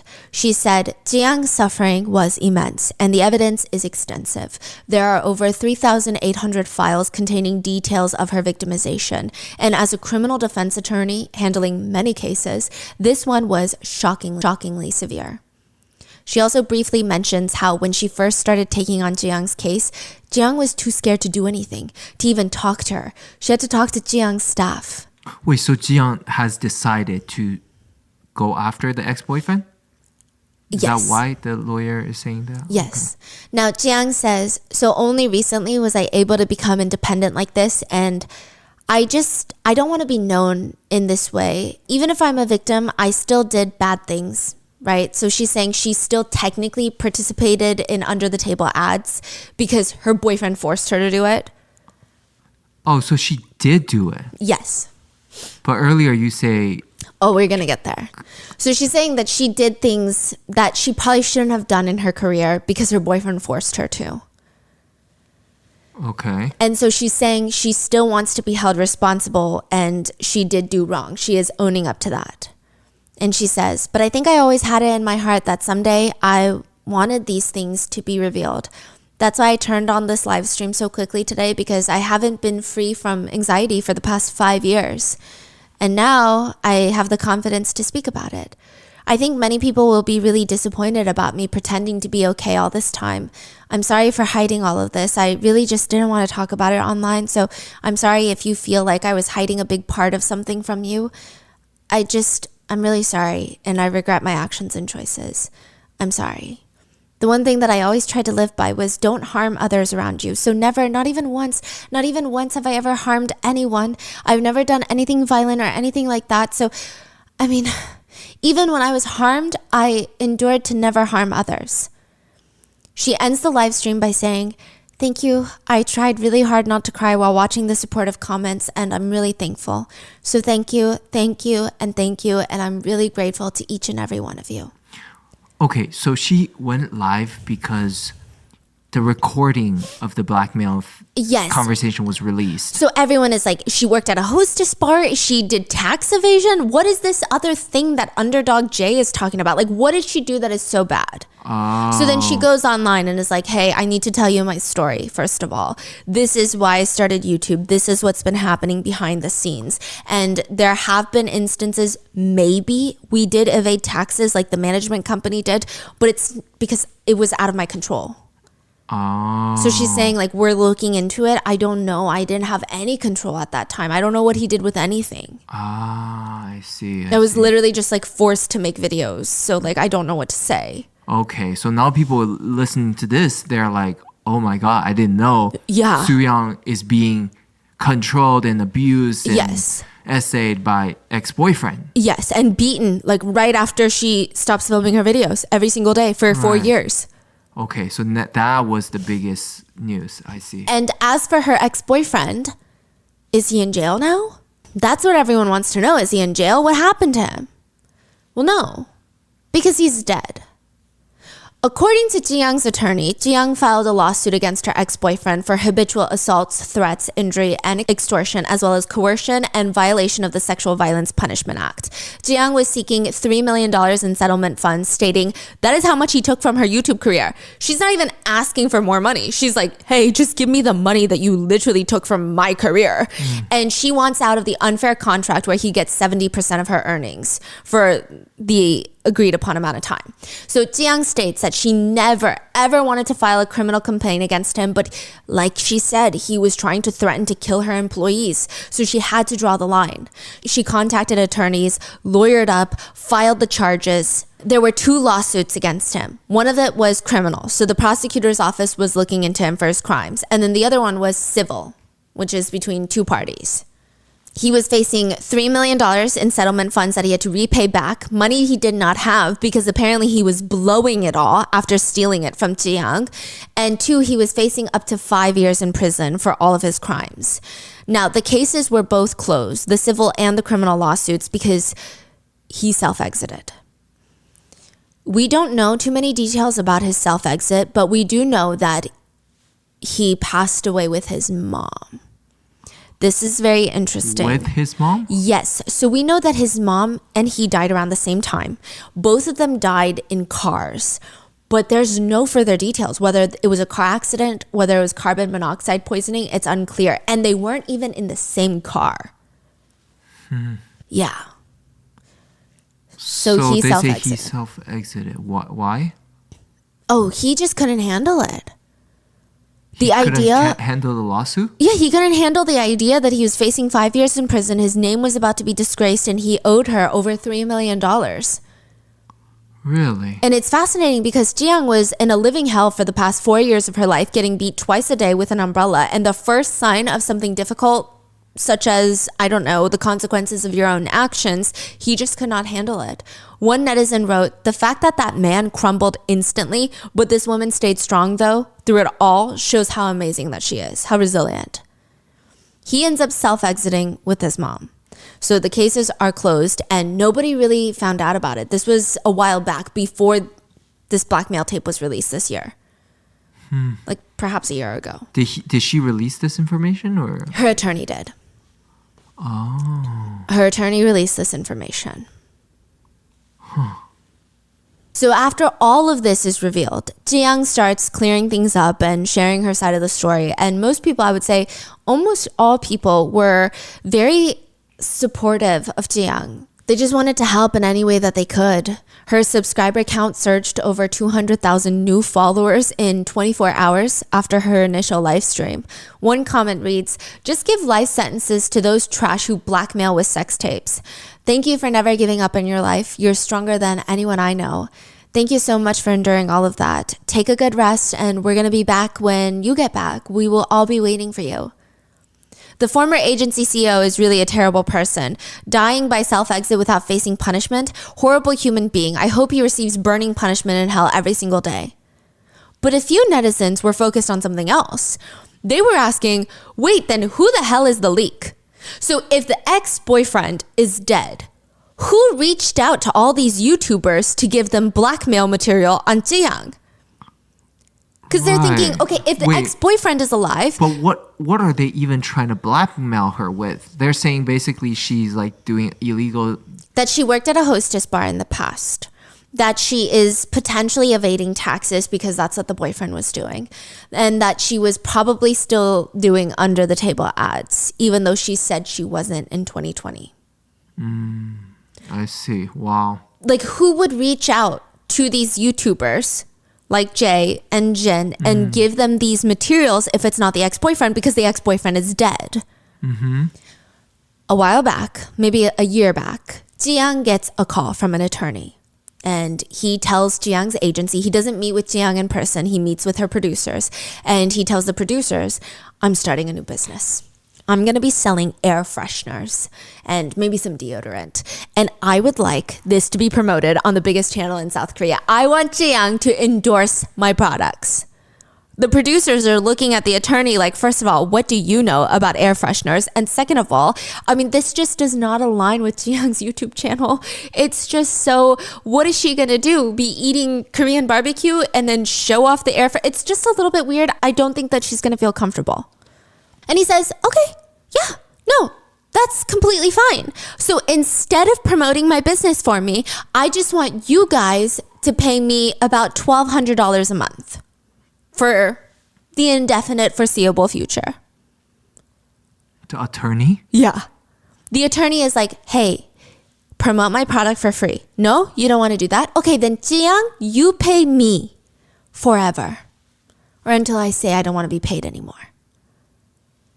Okay. So he gets paid $1,200 a month. In total, Ji-young paid him $17,000. Because why? Because this attorney is one of the few people that knows the truth about Ji-young's ex-boyfriend and the whole situation with him. Because this attorney was Ji-young's dead boyfriend's attorney. He is here to blackmail her? Yes. A fucking attorney is blackmailing her? Well, he says it's not blackmail. He said that he signed on, that was a retainer. He was providing advisory services for Ji-young. This, okay. What in the world? Attorney Choi Woo-seok is the attorney for Ji-young's ex-boyfriend. When Ji-young sued her ex-boyfriend, he hires attorney Choi. Yeah. Attorney Choi takes on his case. He knows all the information, of course he does, between the ex-boyfriend and Ji-young. Ex-boyfriend dies. The attorney goes to Ji-young and is like, hey, my new business, promote it. I don't even know how to like process the level of fucked up of this situation. Yeah. No. Like number one, you are attorney. Number two, you represented a abuser and you lost the case. Like your client was a fucking trash. Yeah. So like he's evil. Yeah. But you turn around, you're like, let me harass the victim even more for more money. Yes. Like, I don't even know how to process how fucked up this is. Yes, but it's going to get even worse.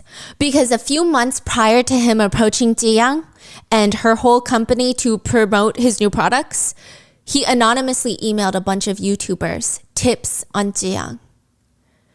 Anonymous leaks. For what reason? We don't know. This is crazy. This doesn't even sound real. Like every single dude in here is trying to blackmail her. Now, this is the public's perception. Of course, he's an attorney. What is he going to do? Blackmail me? Okay. So basically, this is the public's perception of what the attorney did. He goes to these YouTubers, emails these anonymous tips, because I will say that one reoccurring theme in today's case is it appears that some of these men just have a chip on their shoulder that a woman is doing better than them. Because truly for this attorney, I don't know why he would email these anonymous tips to these YouTubers, because what does he gain to benefit? He's anonymous. He's not making money. So he emails Jay, he emails Jin, and is like, hey, here's some insider news about Jiang. And then for months, they don't do anything because they're colluding onto blackmailing her. Okay? Time passes, and the attorney is like, well, I got nothing out of that, and Jiang is doing better than ever, and I'm starting a new business. So I'm going to ask her to promote my business. Oh, she doesn't want to promote my business? Then maybe she just pays me money in cash. Wow. So just to recap all of this, okay? Jiang meets a guy. He forces her to make money for him at a hostess bar. She refuses. He beats her, blackmails her, keeps her in this relationship, this violent relationship. She starts a YouTube channel to make him money. She ends up becoming a successful YouTuber. He makes millions of dollars, steals it all from her, doing none of the work, and then finally gets what's coming to him. He gets sued. He hires an attorney who does all of this, that emails two YouTubers about all of her scandalous past. These two YouTubers start talking about how they're going to get money out of Jiang. Then another YouTuber stumbles upon these audio tapes of them committing a crime. And he hates one of those YouTubers, so he sends it to another YouTuber. That YouTuber is like, you know what? I don't want people talking about Miryang. So I'm going to use this to cover that up. Sends it to another YouTuber. And that YouTuber goes, you know what? This could be good publicity for my channel. I'm going to post it. And what's crazy is all of them knows damn well that she didn't do anything wrong. Like she's a victim in this story. And posting this is something that she didn't want this to be public. No. And it will ruin her whole life. Yeah, and truly, like what they gain from it is so stupid. Publicity, revenge on your little emotional beef between you and your buddy. Oh, sorry you're friends with essayers. Maybe you shouldn't have been. Like, what? And this piece of audio get passed by so many big YouTubers, and none of them.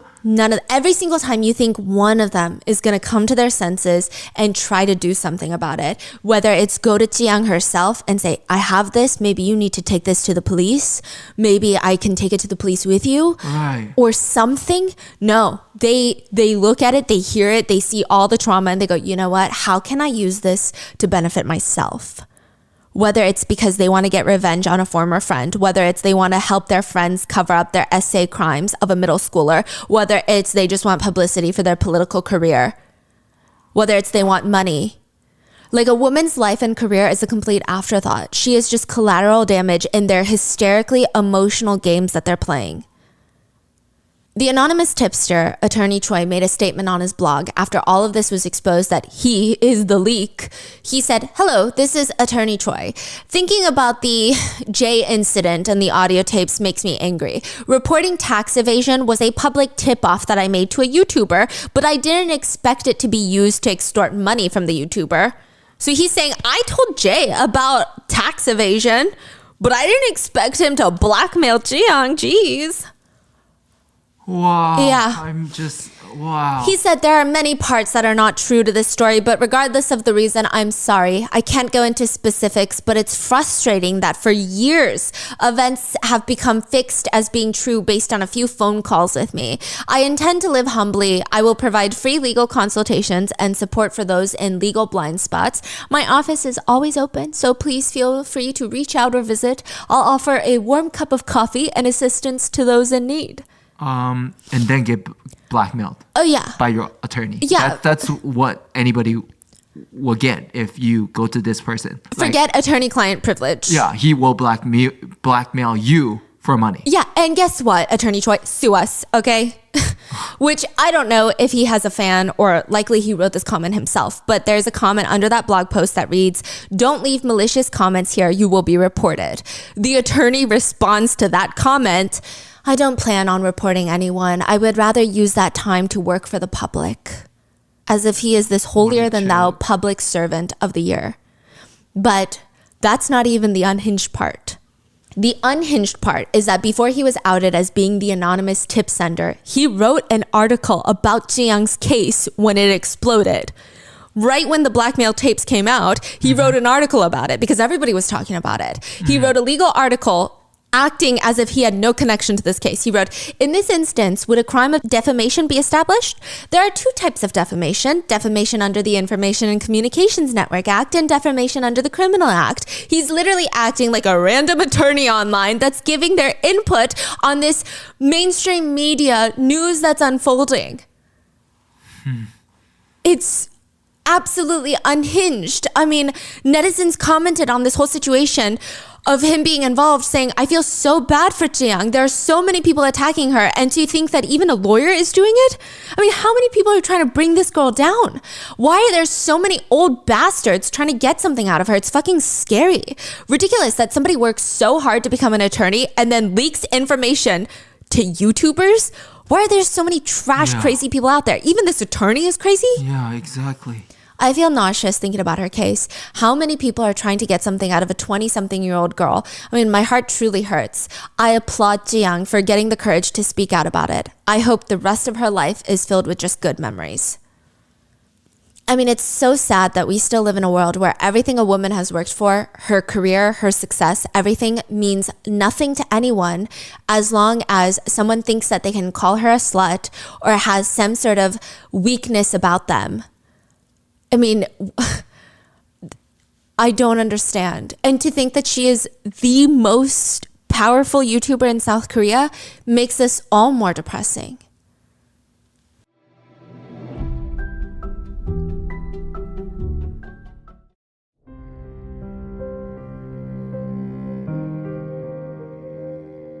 One of the main YouTubers who were involved in the initial phone call, the blackmail calls, Jin, he makes the first apology video. This is not the main guy, Underdog J. This is Jin. So he's like the one calling, like, oh. That got like $2,000 from the blackmail. Now, it's an apology video that he starts off by basically stating more accusations and just baseless rumors against Jiang. He's like, by the way, I also received other tip-offs that her voice is so raspy because she throws up after every video. And it's like, what are you doing right now? And I don't think he can help himself. He says it as if he's just being so transparent and stating the facts of how everything went down. But it's so clear that he's hoping to cause more harm to Jiang, or he's hoping that this will be the main conversation that people will talk about. Yes. Like I think he said that because he truly believed that this will discredit her. Like this will make her seem like a liar or a fake person or whatever it is. Like he does not feel sorry. He's still trying to find a way to wiggle his room out of this. And what makes it even more disgusting and vile is like, this is not true, by the way. Like she has multiple times had public doctor's checkups where she's like live streaming doctor's visits. They are testing her, and a lot of the doctors have even talked about very few people have conditions where they don't metabolize the food well, so they don't actually consume the calories of that. It's like in and out type of vibe, right? Even if this were true, which it's not, even if it were true, the fact that he thinks that the public will hate on her rather than feeling sympathy towards someone who potentially might have a condition that they are battling and struggling with is crazy. Yeah, he's trying to manipulate the audience. Yeah. What are you doing?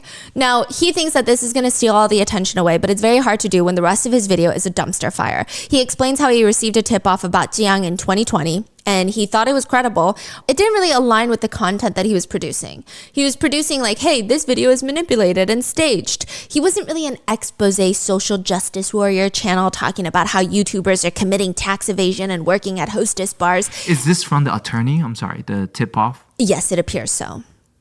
It's unclear. He states it was from a former roommate of Jiang's, but I'm not sure. Could be the attorney, could be a former roommate, but if it is a former roommate, that's even more depressing that there's just more bad people involved. Yeah. Yeah. Oh my God. Because there's also the 2 girls at the hostess bar that are forcing her to pay hush money, remember? So there's just like literally her whole life is just being nonstop blackmailed because of what? Because of a violent ex-boyfriend who blackmailed her. And then everything just starts spiraling and she becomes this target for everyone. Yeah. He said that he didn't have direct evidence. It was just an anonymous tip-off. So he really hesitated on making a video for it. He said for the next 2 to 3 years, he went through a lot. You know, he closed down his restaurant and he moved to Seoul. And while talking to people in Seoul, he just kept hearing very negative things from other YouTubers about Jiyoung. And he said at the time, I believe Jiyoung and her former boyfriend were on the same side, that they were both tax evaders and just bad people. And I would say that my financial hardships and my negative perception of Jiyoung and my assumption that other YouTubers like Jay had taken and extorted money from other people, it made me think, is he really that bad to take money from a bad person? This guy is out of this world delusional. He said that he would hang out with the Wrecker Union, the YouTubers, and they would always joke about how they need to stop, quote, eating money from all the people that they're extorting as a joke. And that like, hee, we're going to go to hell if we keep extorting people. Hee, so funny. And he said he would always go home after these dinners and think to himself, wow, these people just make money so easily. And here I am. Like, what am I doing with my life? It's so hard for me to make money. And he thinks that people's going to understand him and feel bad for him. Precisely. It gets worse. He said, I started thinking to myself, it's not that bad since she's already a bad person, right?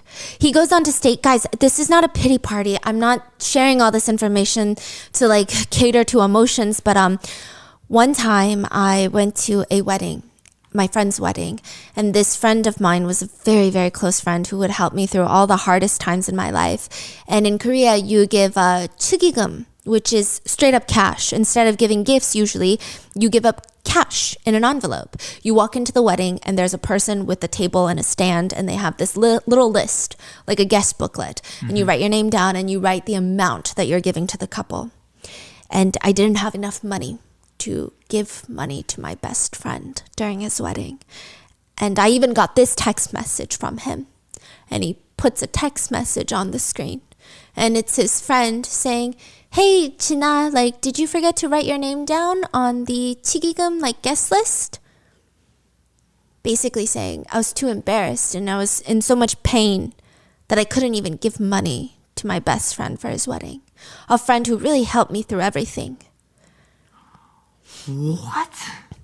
Yeah. How is that? How is that our problem? Also, what does that have to do with anything? But why do I feel like, okay, explain to your friend then, or yeah, like even if it really means that much, like I don't know, $10, $20 or whatever it is, like. Or how about this? Get a job. Like you don't have to be a YouTuber. Exactly. Get a regular job. Yeah, like I don't know. It just seems much shadier than. Yeah. If this is your best friend. He says, look, I'm not trying to give you guys a pity party with these stories. I only want to share my full story with you. This was the situation I was in at the time, which is just as goofy gets. He continues, I succumbed to the temptation and I contacted Jay.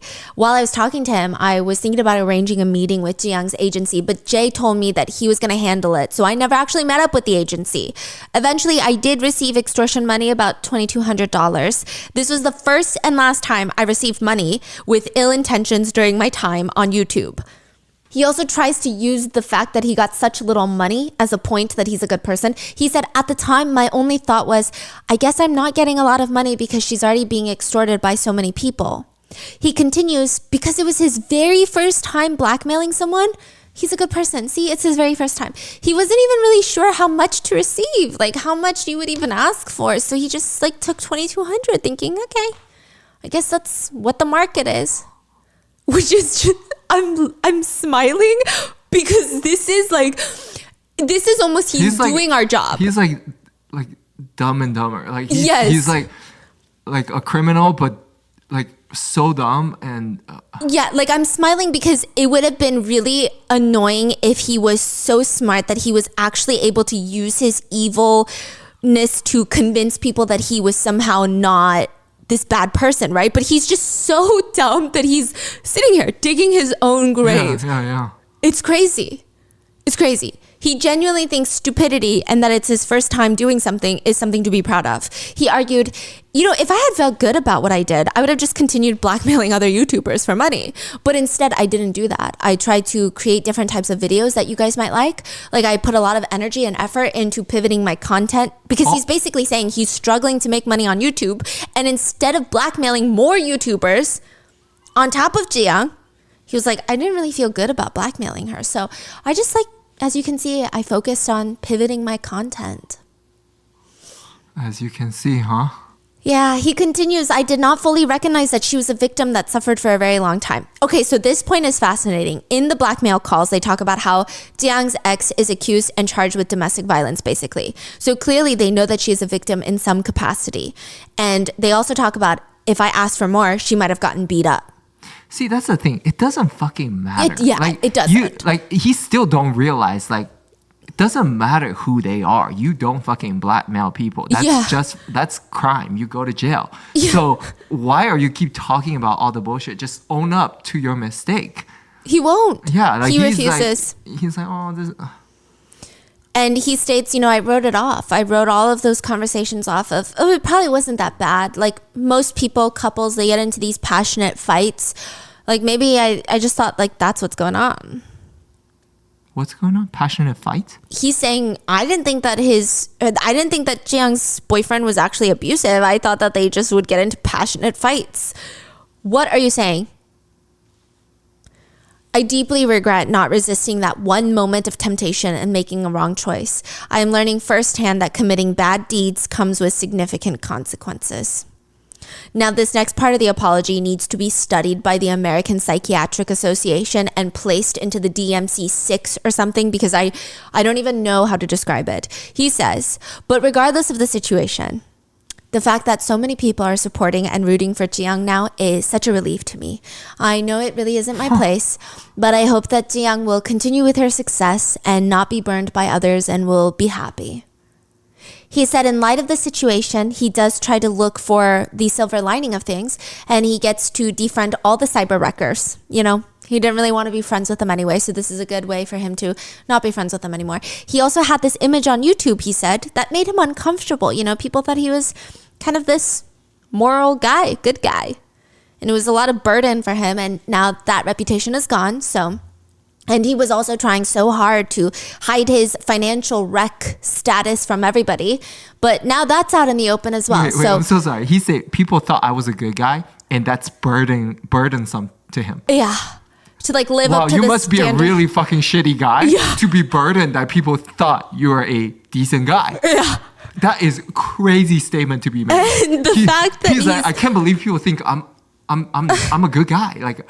I'm evil. So the fact that I was stressed. Now that everybody know that I'm evil, I feel relieved because I am evil. Now that you pointed out that way, yeah. That is crazy statement. And the fact that he's I was trying so hard to hide the fact that I was broke from everyone. And now that that's out in the open too, it does feel better. He's it does feel like a weight has been lifted off of me. I really think that he needs to be studied by the American Psychiatric Association. Wow. He also states that the video was uploaded a little later than he wanted because for the past few days since all of this news broke, all he's been doing is sleeping. He said, it's not because I was talking to Jay and Caracula and trying to figure out how to get our story straight or trying to figure out the best way to play this. It's truly because every day for the past 3 days, all I did was avoid reality. I slept all day. I ate just one meal a day. The just eating one meal a day, he also says it like everyone is going to fall to their knees and start babying him in the comments. The way he says it is very hunky, one meal. Netizens naturally wanted to light his apology on fire. It feels very much like he's trying to justify his actions because he believes other people are so much worse than me. So I'm okay. Because remember, this is the guy that runs the YouTube channel figuring out which videos are staged or manipulated. It's called Chujak. And one netizen commented, why couldn't you detect the Chujak of Jay receiving $39,000 and burning your life for just $2,000, bro? LOL. Jay received $40,000 basically, okay, but lied about receiving $7,000 and gave you like $2,200. LOL. Another comment reads, I don't know at all that you're struggling financially. Like, I don't care. Why are you explaining it in such detail? Wedding gift money? Ha ha ha ha ha. What do you want me to do about it? Why are you selling your feelings? Ha ha.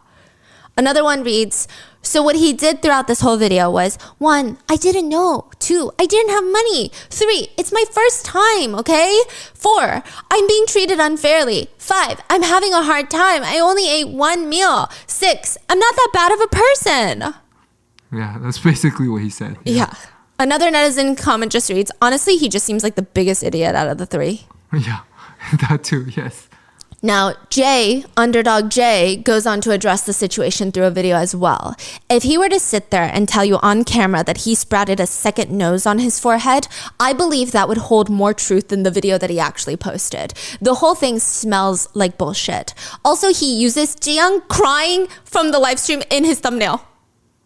Which, like, okay, fine, thumbnails, but why is he doing that? It's so bizarre. Is he apologizing or? No.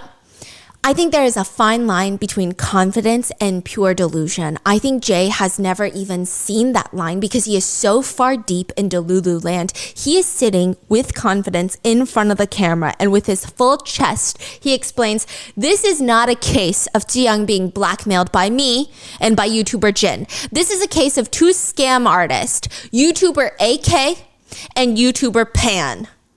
The first 2 that received the blackmail footage.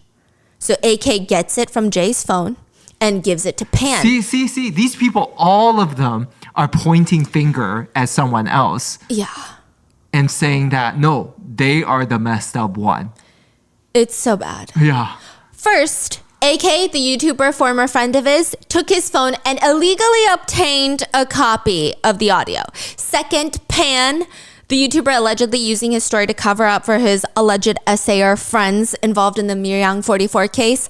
This is them, okay? Speaking of, the title of this video is, I will report AK and Pan for their second assault incident against Jiyoung.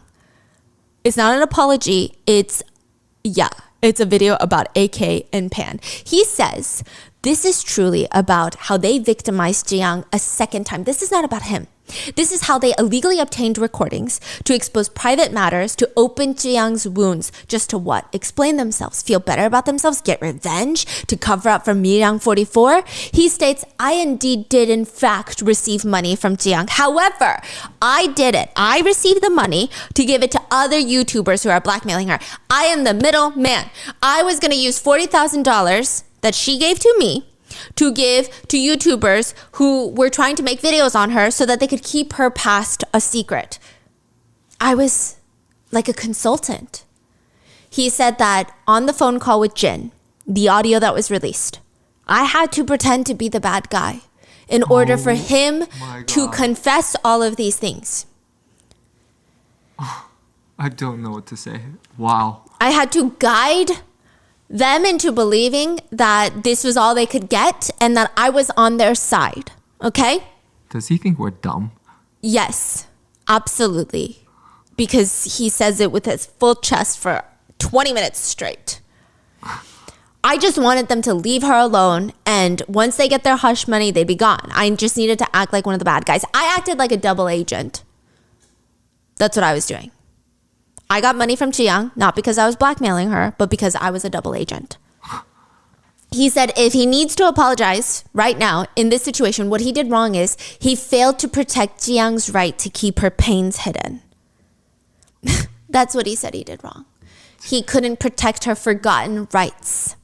I mean, you have to give it to him. He is fully committed to his stupidity. He is married to this dumb story. This is his story and he's not backing down. He said he received an anonymous tip about Jiyoung's past.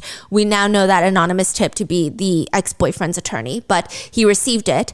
And he said that he would normally ignore stuff like this. But it seemed credible. And the anonymous tipster was able to provide incredibly specific details, claiming that Jiyoung was forging documents, accusing her ex-boyfriend falsely of domestic violence, bullying small businesses, used to work at a hostess bar, doing all these things that go against her image of being this nice girl online. Which, I mean, you would expect him to immediately, as a cyber wrecker, make an expose video on Jiyoung, right?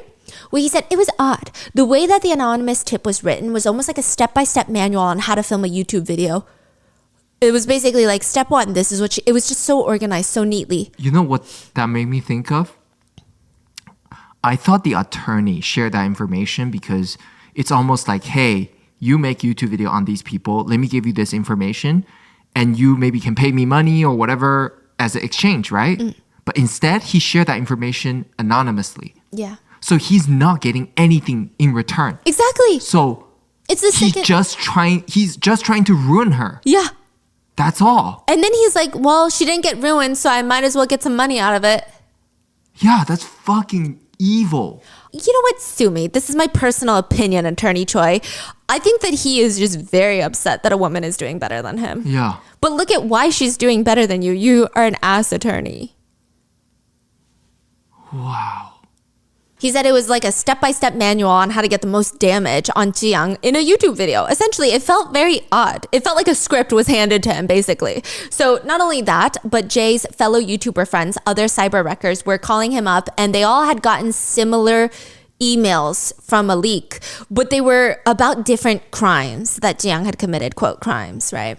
So all of them are getting information, and he reaches out to Jiyoung's agency to tell them, hey, these are so oddly specific. I think you got a mole on your team or something. Someone that works with you or used to work with you is out here sabotaging you. This is his story. This is fake, I think. Jiyoung and her agency ask him for help to find the identity of the anonymous tipster and to figure out all the YouTubers that are foaming at the mouths to incorrectly expose her on these things. And Jay's like, you know what? I will help you. I will take you on for, quote, risk consulting. So he takes $40,000 for his risk consulting services. That's what he says, but it's very much likely it was just blackmail because they did need a contract and they can't write blackmail on the contract. Yeah. So they wrote risk consulting. For $40,000. What are you talking about right now? Yeah. And he starts reaching out to all the YouTubers that received anonymous tips to see what they were going to do with the information. And he said, the controversial recording the YouTuber Jin happened while I was building rapport with these YouTubers who had negative feelings towards Jiyoung to obtain all of this information. All the information I gathered was handed right over to Jiyoung's agency. At the time, I foolishly thought that paying YouTubers was the only way to stop them from exposing Jiyoung and making videos. I even used my own money to pay. I paid some of these YouTubers with my own money. And then when I didn't have any more money, that's when I reached out to Jiyoung and they gave me money, $40,000 to pay. Wow. He's still trying to be a hero, huh? Yeah, and he said, I just feel bad because I haven't been able to perform that task properly, obviously. So therefore, I will return the full amount to Jiyoung as soon as possible. He states, I'm sorry for not being able to protect Jiyoung's right for this incident to be forgotten. What I'm clearly stating is, I swear to the heavens that I have not done anything to be ashamed of, and I will do my best to stay by Jiyoung's side to protect her rights. Let me say this again. I have not received any money through shameful means, nor have I acted in a shameful way. Please just wait one day. Just as always, I will come out as the winner in the end. Which is his version of events. It's a bizarre hero complex trope at best. At worst, it's fully re-victimizing Jiyoung and spreading lies to clear his name so that he can continue making dirty money. And netizens were confused on how someone could be so confident stating such a bold-faced lie.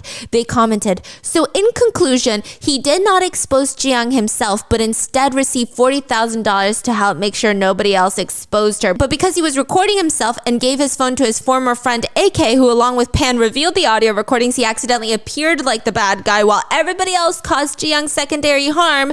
This is just like the most coinky-dink, oopsie, I'm actually not the bad guy story. Am I getting this right?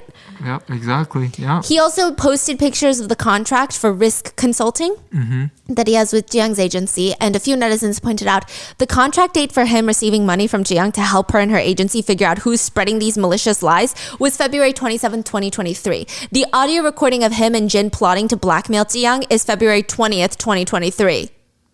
Wait, say that one more time. He signed the contract with Jiang's agency 7 days after the blackmail audio tape. So he's like, no, I was pretending to be bad on the audio tape to build rapport. It's like, yeah. So he's already working for Jiang before he's working for Jiang? Because he said that it was only after talking to Jiang and finding out the truth, he felt like, oh, I'm on her side. I'm going to help her. But he hadn't talked to her yet. Yeah. So what does any of this mean? Netizens have commented on Jay's very fascinating brain and how it should be studied. They commented, it costs money to protect her painful, forgotten rights, eh? Is that why you blackmailed her? I guess it costs $40,000 to protect someone's rights now. Another netizen pointed out, it seems like he's playing both sides. Maybe he initially made it seem like he was the good guy to Jiang's people till they found out that he wasn't, which is honestly worse. Right. So he might have not been like, hey, I'm blackmailing you. He might have told Jiang, like, I'm going to help you. Right. Which honestly is worse. Right. Yes. Oh my gosh. Yes, that makes sense. They say for Jay, it seems at best, if we say it as nicely as possible, he's basically running a racketeering scheme, forcing businesses to pay him a protection fee to operate. Yeah. Another netizen just said, a double agent? Please go see a therapist. But also, if Jay's story is true, why did Jiang and her attorneys file a complaint with the Seoul Central District's prosecutor's office against Jay, Jin, and the no longer anonymous tipster? Another thing that's very fascinating about Jay that people have pointed out is that none of this would have been known had Jay not recorded all of his calls with other YouTubers. But it turns out he was so deep in the business of blackmail and extortion that he recorded basically every phone call, just in case. He was so desperate to be able to blackmail them one day, to have leverage on them, that he was willing to record himself committing a crime. One netizen comments, if you're going to record yourself blackmailing someone, maybe learn how to take care of your phone a little bit better.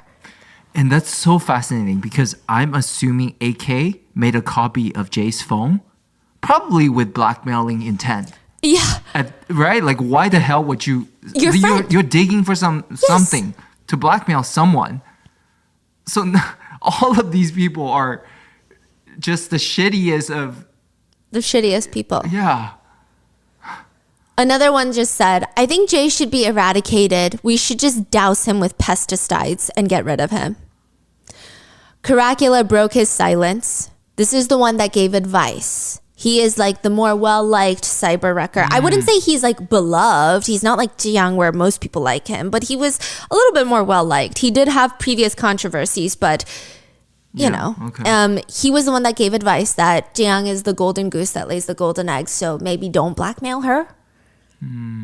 He broke his silence after the whole incident, and he posted a paragraph that reads, I had a fever in the morning and last night, so I took some medicine and fell into a deep sleep. I woke up this morning to 40 missed calls and my YouTube channel filled with hate comments, and I'm all over the news as if I'm a son of a bitch who took money under the table.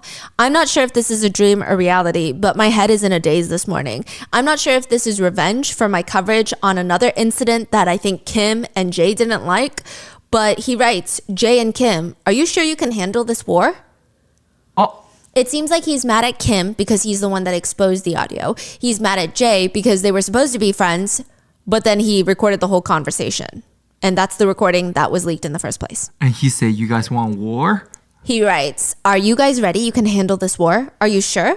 Because the person who has nothing to lose isn't as scary as the person with a lot to lose who's willing to lose it all. He posted a threat? I swear on my 2 sons that I've never received any dirty money. This is the only thing I'm proud of as a YouTuber, which is like the bar is so low. I'll be putting a pause on the scheduled content and quickly return with evidence proving my innocence. Please put your neutral helmets on, viewers, and wait for me. I'm not going to go down like this. For whose benefit? Then he posts a YouTube video stating that he is being slandered, accused of being a blackmailer. He says in the video that he did not receive a single cent from Jiyoung. He ends the video by sending a public request to Jiyoung and her legal team asking for help in resolving how unfair he feels the situation is.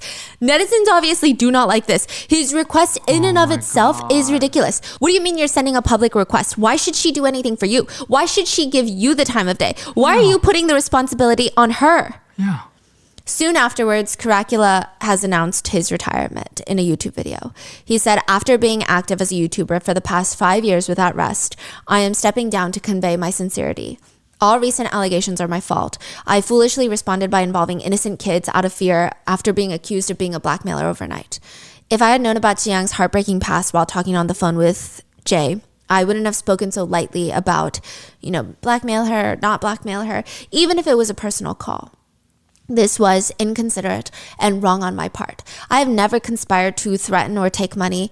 I really hope everyone believes me on this. He tries to explain one time that he took money and... Wait. I thought you said he never took money.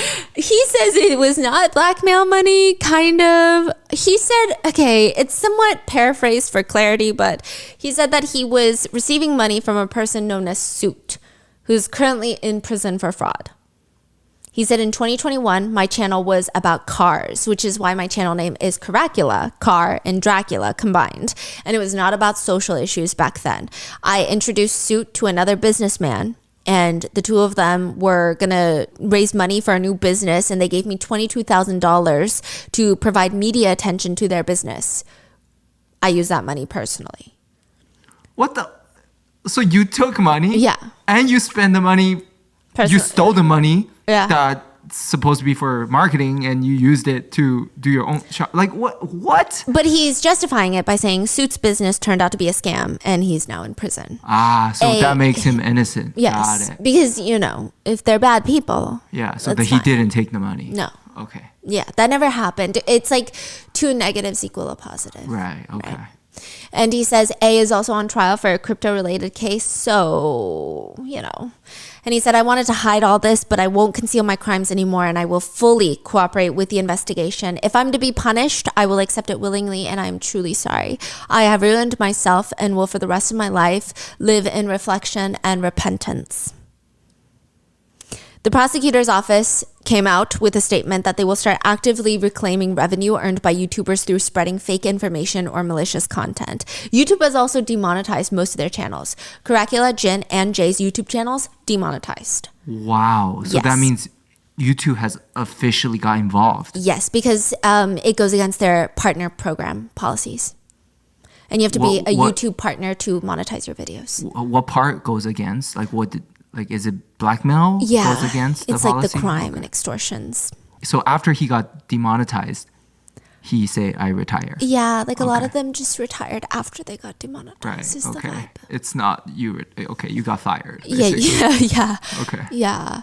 And the prosecutor's office is saying that they're going to be reclaiming revenue earned by YouTubers that spread fake information or malicious content, which on surface level sounds great because if they can reclaim some profits, maybe they can give it to the victims. Some netizens really supported it initially, but it's too good to be true, right? Other netizens are concerned. They comment, in other words, sure, this case, but think about all the other cases. In other words, all channels the prosecutors find offensive will be considered criminal channels and they can claim profits from them. So they have control. Yes. And another comment said, there's so much room for this to be abused. If the prosecutions can claim profit as proceeds of crime for defamation, it means they can pressure the political channels that criticize the government or their work. Yep. Another comment reads, so they want to bully YouTubers who talk shit about them, and they're using this case as the excuse and the example. So it's getting very messy. The Bar Association is investigating attorney Choi, the one that leaked the information to the YouTubers. Some people say that he might not actually get in any trouble because technically there is no attorney-client privilege since A, the client is dead. Additionally, he did not leak any information that I guess is unfavorable to the dead client. And Jiyoung was never his client. He also signed the contract with Jiyoung to be her advisor after he already leaked the information to YouTubers. Which is morally even more disgusting, but legally it could help him, is what a lot of netizens are concerned about. And this just feels like a case of a bunch of men feeling like they could take a piece of Jiyoung. That they're all just trying to exploit her weaknesses, her victimization to further victimize her. Like they look at this successful woman who has already been victimized to hell and back, and they think, how can I get something out of her next? Exactly. One netizen sums it up pretty well, and they say, fuck, so Jiyoung was simply in the middle of a fight amongst nasty ass men. And yeah, I will say this case made me lose a lot of hope in men, except remember Chan PD, the YouTuber who in 2020 was talking about all the under the table ads? Mm-hmm. Well, the truth is Jiyoung did do under the table ads at the time because her boyfriend had forced her to. Mm-hmm. Chan PD made that video where he exposed Jiyoung of doing it. And after that video was released, Jiyoung's ex-boyfriend called Chan PD in the middle of the night and stated that, yes, Jiyoung did take those ads, but I'm going to kill her and I'm going to kill myself. And Chan PD is like, what are you talking about? And he's like, unless you can help me put an end to this, we're both going to die. Wow. Chan PD lies on camera after that. He posts an apology video where he says that his information was wrong and Jiyoung did not take under the table ads. He goes on a live stream with Jiyoung, and even though he wasn't wrong, it didn't matter to him because Jiyoung's life was in danger. I don't think that he knew that the ex was abusing Jiyoung to that extent, but clearly he's a very scary person if he's threatening to, self-exit with her. He just thought, I can't let her die. And so in that video where he apologizes to Jiyoung, they're both sitting at the table and Jiyoung is crying. She's very emotional and it makes him appear worse because a lot of the comments at the time said, look at everything he's putting her through. For what? Fake information? He just wanted to spread lies on women. And the truth is, Jiyoung was so sorry that he was doing this for her and terrified that her boyfriend was going to kill her and emotional about the shitty situation that she was in, that she couldn't even look at him. And because when you're so guilty and you feel so bad someone is doing this for you and like basically ruining his career for her, she couldn't even look him in the eye. At one point, he bows to her, apologizing, and you see her almost shake her hands like this, like, no. Like, don't bow to me. Yeah, like, don't bow to me. Like, no, you didn't do anything wrong. But she can't say anything because her ex is threatening to kill her. He continues to apologize, and during that time, he received over 80,000 malicious hate comments, and he was physically assaulted. A viewer threw a rock at him on the street because they hate him. He was just the most disgraced YouTuber for a long period. He never said anything. No. And Jiyoung was able to gain her career back after that because people actually rallied behind her. How? And this information was shared when? By another YouTuber who seems to have audio conversations between them. I don't know if a friend leaked it or something, but there's a phone conversation after all of this. And it's Chan PD talking to Jiyoung, and he basically says, it's okay because I was able to save someone. And I'm a business person, so even if I don't do YouTube anymore, I will make a living doing something else. And Jiyoung is profusely apologizing to him, and he just tells her, you don't have to worry about me. How's your health? You don't have to feel guilty. It's a happy ending if you keep brightly doing your broadcast for the fans who have been waiting for you. I'm much older than you, and I have a lot more experience in society, and I can endure it. I hope you stay healthy and you spread your positive energy to others. Personally, as a fan, I would love to see you broadcast again soon. Because she keeps apologizing and he keeps reassuring her, if you keep worrying about me and thinking about the attacks on me, everything we've done becomes meaningless. Okay? That just makes it harder for both of us. Just take care of your health and stay mentally strong, and don't pay attention to the trolls and haters. You have lots of good fans around you and fans who truly love you. You felt that a lot, right? This time you felt the fans' love. So stay strong. Okay? I want you to do well, Jiyoung. And rest well and make sure to eat properly, okay? Thankfully, he's getting a lot of love now. I don't think he's addressed the situation at all. He's just posting his little food review videos. And people are like, how can there be such horrendous people on the same platform as Jiyoung and Champidi? And Jiyoung's team, they seem like her protectors as well. They never really get the recognition because they're behind the camera, but it seems like they were the ones that gave her the strength to even get an attorney. And Jiyoung herself, she's a survivor. While all these other men involved, I mean, I don't know. I don't think that there are acceptable words in any language to describe what they are. To them, they see a woman's success and they can only think, how is that going to benefit me? How can I take that from her? How can I get a piece? Back in 2021, and this makes me even more upset, a netizen even suspected that something strange was happening with Jiyoung. In 2021, they wrote in an online forum, Jiyoung seems a bit naive. I don't know, something about her videos. It feels like a bear that is doing all the work while someone rich behind the scenes is making all the money. I mean, have the people that work for her and her channel, have they ever been revealed? Like her business? Who is their manager? Does she have some sort of agency? I don't know how else to put it. It just feels like she's doing all the work and someone else is profiting. Mm-hmm.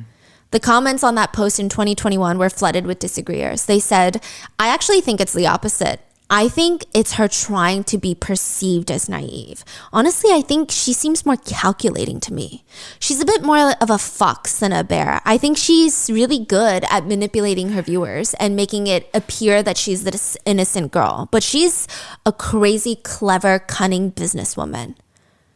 She's very manipulative is the feeling, not naive. Another comments, I think the OP is more naive. She's not naive. Trust, she's making money.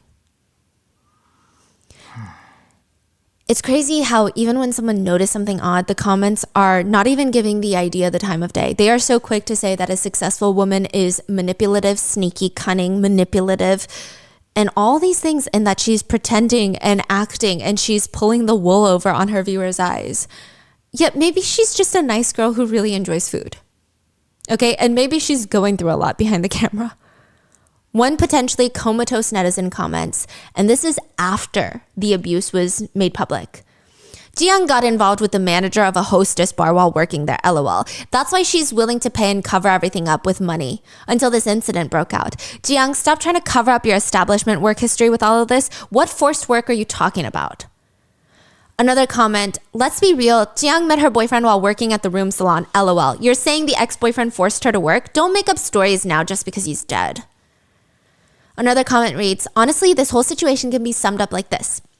Jiyoung comes from a room salon background. She endures violence because she loves a guy and even tolerates being secretly filmed in sexual situations without pressing charges. She and the others are all birds of a feather. Another comment reads, what's so great about Jiyoung that she's allowed to destroy so many people around her? She should have behaved better from the start and none of this would have happened.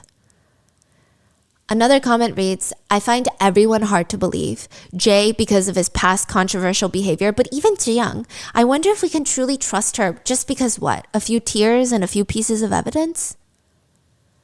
Another one reads, if you look at this closely, Jiyoung was blackmailed about her past, but instead of reporting it, she gave money. It's clear there's probably something bigger she wants covered up. Aww. Her ex self-exited, so if Jiyoung says she's the victim, then the story is she's the victim. To me, they all just seem like the same kind of people. One comment from Jiyoung's video reads, from now on, we ban your I'm sorry. Those who should apologize are walking around with their heads held high, and why is the victim apologizing? Let's stop doing that. So I would say that most people are supporting Jiyoung and they're rallying around her. And we don't know if she's going to come back soon or later with her regular content, but I hope she is doing well. And that is the very complicated case of Jiyoung. I did see some coverage of the case in English, and I do think that the biggest element of the case, obviously, is Jiyoung's story and her abuse. But I think even the re-victimization of the blackmail and just the series of people, because her ex-boyfriend, I'm so sorry to say this, is dead. And I think that that can give closure so that he can no longer hurt more victims and victimize other people and continue to victimize Jiyoung. Whereas these YouTubers, they're very much around and they can victimize more people. Yes. They can continue doing these deeds. And I think that they have influence. People will listen. Yeah. And they have money, it seems. So I do think that that is something that needs to be talked about. It's not just her ex-boyfriend. It is a series of really bad people that took advantage of Jiang. What are your thoughts on this case? Did you know that it went this deep and this dark? Let me know in the comments. I'm sorry if it got a little bit confusing, and stay safe. I will see you in the next one.